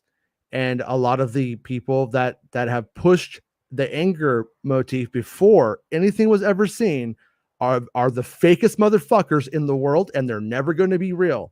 And on this channel, I'm always going to tell you if I'm liking something and if I'm not liking something. And I expect the same from Rob. And Rob wouldn't do anything but that anyways. And I know that, which is why he's here. You know what I mean? So that's the whole thing. Appreciate people being authentic. Don't appreciate people just trying to, like the race baiters and that kind of bullshit. That's a whole that's a different thing than just somebody not. If you want your opinion echoed back at you, I will probably never be good for you. Also, we have no problem with you folks taking a break from any show, or we're, during, like, how do I say this? When you really love something and do you really want to like listen to people tear it apart? No, maybe you're just on a high. Then you take a break from the show for a little bit, and then we'll get back to doing other things, and it won't matter so much. We'll get back to the anticipation rather than the analysis phase of the show, which is always going to be what it is. It's always going to be like, analysis or anticipation. I'll give you an example that has nothing to do with the movie I've talked about yet. Patient. Speed Racer. Mm-hmm. I love that movie. I saw it 4 or 5 times in IMAX. Okay. Mm-hmm. I sat as close as I could get to that screen without vomiting because I loved that movie. So I was like, this is the best little fat kid acting since the Goonies. I said that. I don't care. As a fat kid, I could say it. And I'm like, and they used a real fucking monkey. They didn't CGI this chimp or nothing. I loved everything about that movie. Fantastic. And I was the only person I knew for the better part of several years who was willing to admit it. At Comic-Con or whatever else. Everyone thought I was having a hot take because I said I thought it was their best movie at that point. And I wish we had hung out at that time. Yeah, I do. I think it's really good. It's really a shame that they didn't do more. Also, it's not the best name now because of my last name, but my great grandfather's name is Race. And so his name was Race Ward, which is pretty badass, but it sounds like Race Ward. That is a cool name. But Race is a pretty rad name. I did not do the math. Swear to God. Oh, I did the math because for 2 minutes I considered like naming my son that, and I was like, I can't name him Race Ward. Your name is Race War. Yeah. Felonious just got to dig. No, and then here's the fucked up part. His name is Race, but then he named my grandfather Herbert. Your name is Race, and then I was Herbert. Come on, man. Grandpa. Who was I? I was having a discussion the other day, and I was like, I need an old timey name, right? Like old timey name. What's an old timey name? And I typed in what old timey names popular in the 30s. Fucking my name was number 1 in the 30s. I was like, I trolled myself. Yeah. I was like, I knew my name sucks. No one names their kid Robert now. It's a stupid name. I've never gotten along with a Robert, We're always controversial. People, find Rob Liefeld controversial. It's always controversial. But he's always been nice to me, as have you. So he's super And when I was a kid, one of my best friends was named Rob. So I'm a Rob guy. Liefeld actually is the nicest dude I've ever seen at a convention. I don't know what it's like to work with him, but since the 90s, even when it was super popular, he was always nice. I gotta give him credit. Yeah, but they normally don't get along with Robs. Will says, look, here's the issue. Old Star Wars had a backstory for everybody we saw on camera, all of it. New Star Wars just pop some goggles on an NPC and move on. I don't know about that. Hello, my friends. It's a shallow. Sorry, it's a shallow dig, but I see that. I see it. Mike. I'm not saying I agree, but I see it. Mandalorian, Ducky says, Mandalorian and Rogue One are mostly loved by all. And all are made with mostly original characters with Nick. Yeah, we did cover that one. Yeah, sure. Joel says, have you heard of your slow moving kids just disappear in front of you? Kids are shifty. Kids are shifty. I don't really know what you mean, but yeah, kids are shifty. Referencing new stuff. Okay, good to know. Good to know. I gotta say, Johnny Edge is a pretty cool name. Show has flaws, but all Star Wars, but as Star Wars, it is good. It is good fan service. If you pay attention and know some lore outside the movies, it's full of Easter eggs and hints connected to other game shows and movies. And yeah, like a lot of fans do care about that stuff. I personally, I like it when it's there, but I don't really need it to be there. Like I don't really care. Like it's cool that they gave like a shout out to the EU Jedi. Drawing a blank on his name right now, but it was in Cornhorn. But I don't need it. Like I don't think the show was better for it, but I don't think it hurt the show. That's where I thought it was well done. Had an idea pop in my head. Sorry, Jason. Okay. But just seeing like Captain Hook and Hook when he said I had a thought. It's there. Mm-hmm. But I remembered it. In Obi-Wan season 2, Obi-Wan won't stop bringing Luke shit, and he brings him the fucking the land speeder, the shitty little land speeder. Yeah. Here's your first keys to your first. And he's like, you almost, will you stop bringing him shit? Yeah. Stop buying them shit. I can't afford this. You're making us look bad. As we've had the divorcee parents, that trick. The trick. I know it. I know it. Fuck the Hulk Hogan, and Eric is quoting. True. Is quoting. True. Iron Sheik True. there. True. I believe. Not to put words not to put words in the Sheik's mouth. But it was kind of cool when he called the gremlins the Gremsters. Remember that? That was kind of cool. Joel says little Grimsters. went to Stuttgart for the Porsche Museum. Stuttgart. Yeah.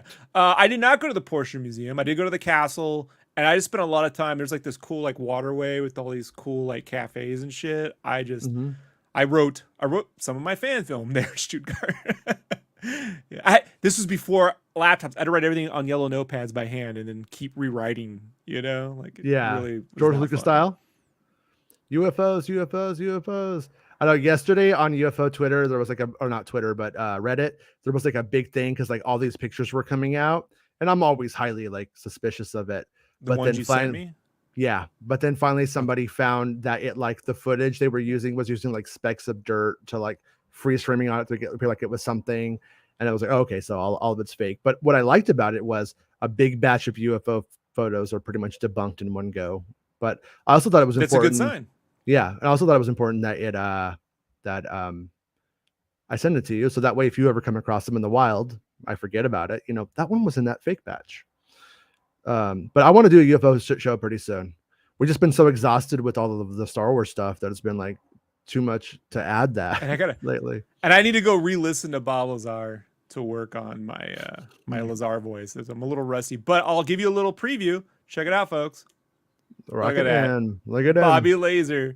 Bobby Laser. I gave him the Larry's, the Three's Company Larry's chest, right? But I kept the mint green shirt from the Corbell interview, right? All right. And that's his actual Corvette from the VHS. Yeah. You could watch that whole VHS tape on YouTube. It's also on the Internet Archive. You can download it on the Internet Archive. Yeah. He's no longer the best Scarboner, unfortunately. I've heard that's the rumor going around. Yeah, his wife did not appreciate the best Scarboner. So yeah, well, some people's wives make them go to bed on the night of Kenobi, Rob. Sometimes it happens, and we all have to make sacrifices. So I'm not going to shame them. Oh, sorry. No, go back to Bob. Bob's like, they're all just going to cheat on you anyway. Might as well fly in the UFO. I can't do the voice right now. I like that Bob became single during that whole thing and then started taking chicks to see the UFOs. That was pretty badass. But what I'm trying to say is when it comes to the UFO cats, and why I love Bob Lazar so much is because he did the most human thing you can think of. He tried to show off to his wife, who he knew was not doing well. You know what I mean? And then when he thought the government would come for him, he armed himself. I mean, like, Bob kept it real. And then he shut the fuck up after the fact because he didn't want the trouble no more. Like he did try to Yeah. mask his face when he first went out. It's not like he went out there claiming, and he used his boss's name. Like what a baller move, dude. That was great. I love that part. Dennis. Yeah. He said he was Dennis on all of the was it the George Knapp? Was it the George Knapp specials? He was Dennis. Yeah. That's great. So great. Even if it turns out to be I don't give a shit. I'll believe in the myth. It's the one myth I want to believe for the rest of my life. I love it. No, yesterday on UFO Twitter or UFO Reddit, they were going like somebody found his shop with like mugs and posters from the movie, the documentary that he did and stuff. Like, oh, doesn't profit off of it. And I'm like, yeah, those Zazzle mugs, he probably gets about $1. Yeah. The Lazar merch is just flat. Yeah. Every wife can't wait to get the Lazar merch for Christmas. You know how much cocaine he's doing? Enough to make Star Wars with Taika Waititi. No, kidding. Yeah, but anyway. No, he had the movie deal. And this is what they don't talk about. He had a movie deal, but he had final approval on the script. And the reason why he wouldn't approve the script was because when they got to the UFO shit, they turned it into a movie. All the movie shit you can imagine, where they're coming after him and he's getting into a gunshot and he's stealing an alien. Like all the shit you can imagine. And he said, no, that's not the way it happened. Yeah. And their response to that was the Brent Spiner character in '94. That's what it turned up to be, you know? Yeah. He's like, whatever. He got paid. We should have Beskar Boner on, and we should like maybe do like a show where we give like tips for going to conventions, tips for like collecting, and tips for being a fan, and we'll call it Beskar Boner's Tip to Tip. No? Okay, that was my idea. Just the tips. Just the tips. Just the tips. Yeah, that's it could be tips about anything beyond cons. You know what I mean? It could be anything in life. Just tips. Just tips. Ari says, how many Inquisitors can we expect on the battlefield? Because for a director that admits to only love doing action scenes, and for a writer that made John Wick, the action hasn't been massive. Yeah, well, that's what I was kind of getting at yesterday. That's why I was like, that was why I was literally asking that question yesterday. I know the Grand Inquisitor, I don't believe the Grand Inquisitor is in the battles. And so when we have the big battle fight coming up here, how many Inquisitors can you realistically expect to see on screen? And then how many people can they be fighting against at once? Like that's where I'm trying to go. Like, it's the big battle, but let's envision the big battle as small, and then hope that it's something grander, just to keep expectations in check, you know? Jason's becoming Mary Jane from No Way Home, right? Mm-hmm. I just don't expect much, and then I'm pleasantly surprised. Exactly. Yeah. Well, because when it comes, like a lot of some people, I think, see scale and scope, and then they go like, oh, like that was amazing because I was just like overloaded. But then like me, when I see a lot of stuff at once, I hone in on one thing, and then I see that it looks stupid, and then the whole thing feels stupid to me. I ruin it for myself, though. Scale. Yeah. Like if you look at like the first Bourne film, there isn't scale with the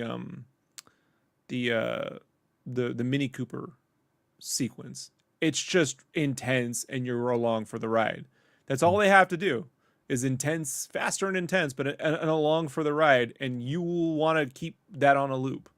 And it's the thing that I think Disney Star Wars, if I do have a critique of Disney Star Wars or 2015 Star Wars moving forward, is they don't do enough of those moments. They don't really plan around a really good I say roller coaster sequence. I'm not saying literally a roller coaster, but something where you're in the cockpit with them and along for the ride. And that's what I love about that Boba Fett episode 2, Book of Boba Fett episode 2, is there they did that. And I think they did it pretty well with the N1 Starfighter bit, where you're with Mando up in there, and he's just getting to have a good time for once in his shitty little life. Lost his kid, not having a good time, like finally gets to take the old fucking, thought he bought a lemon, very rarely do we buy a shitty used car and it actually turns out to be good, Yeah. So. True. Like we said before, the amount of detail like on the Transformers stuff is, number one, it's at a higher price point for ILM, but it's also like not real. They're not doing so. That's why I think it becomes a lot easier.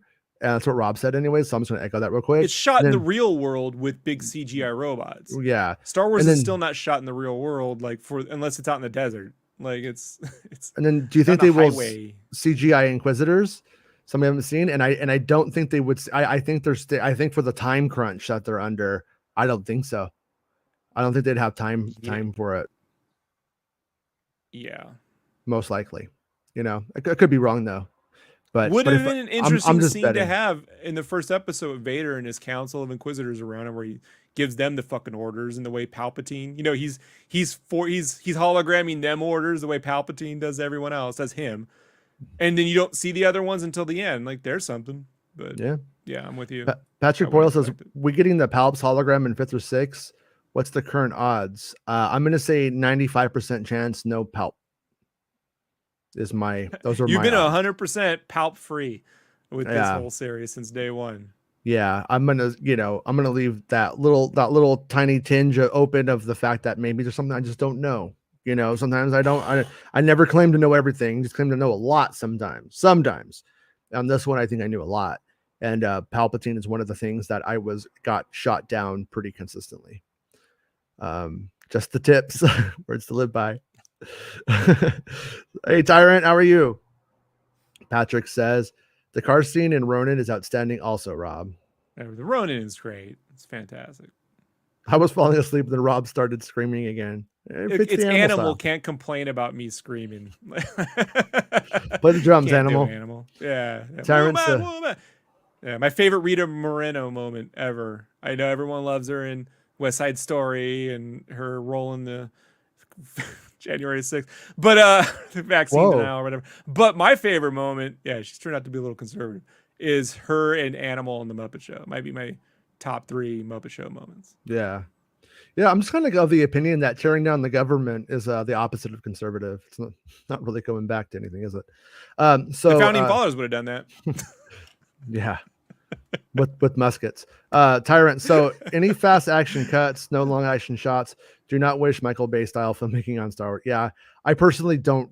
I get what I get what Ari is saying, which is like the visual effects and some of the details in those moments are pretty rad, and Star Wars continues to try to use CG to emulate models. And sometimes they're even using models now just to get that right, to get that more right.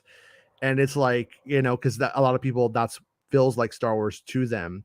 And I think she's asking for a greater visual palette for action scenes on some of the stuff. And I think when it comes to CGI, we want to use Star Wars as the gold standard again. And it hasn't happened. They haven't created something yet, even since 2015, even where you're like, that is the most amazing thing I have ever seen visually. Like, it just hasn't been in that conversation for a while. Yeah. And it should, but it hasn't. Yeah, it's true. We'll do one last comment here from Patrick. Rob, off topic, but have you seen ILM work on the ABBA live show? No, but I'm for an ABBA. There's an ABBA live show coming on? Like, they're going to do that? I thought they were retired. Huh. I will look it up, Patrick. Thank you. All right. Well, okay, I have to go, you guys. Something just came up. I'll be back. Thanks, everybody. See you guys next time.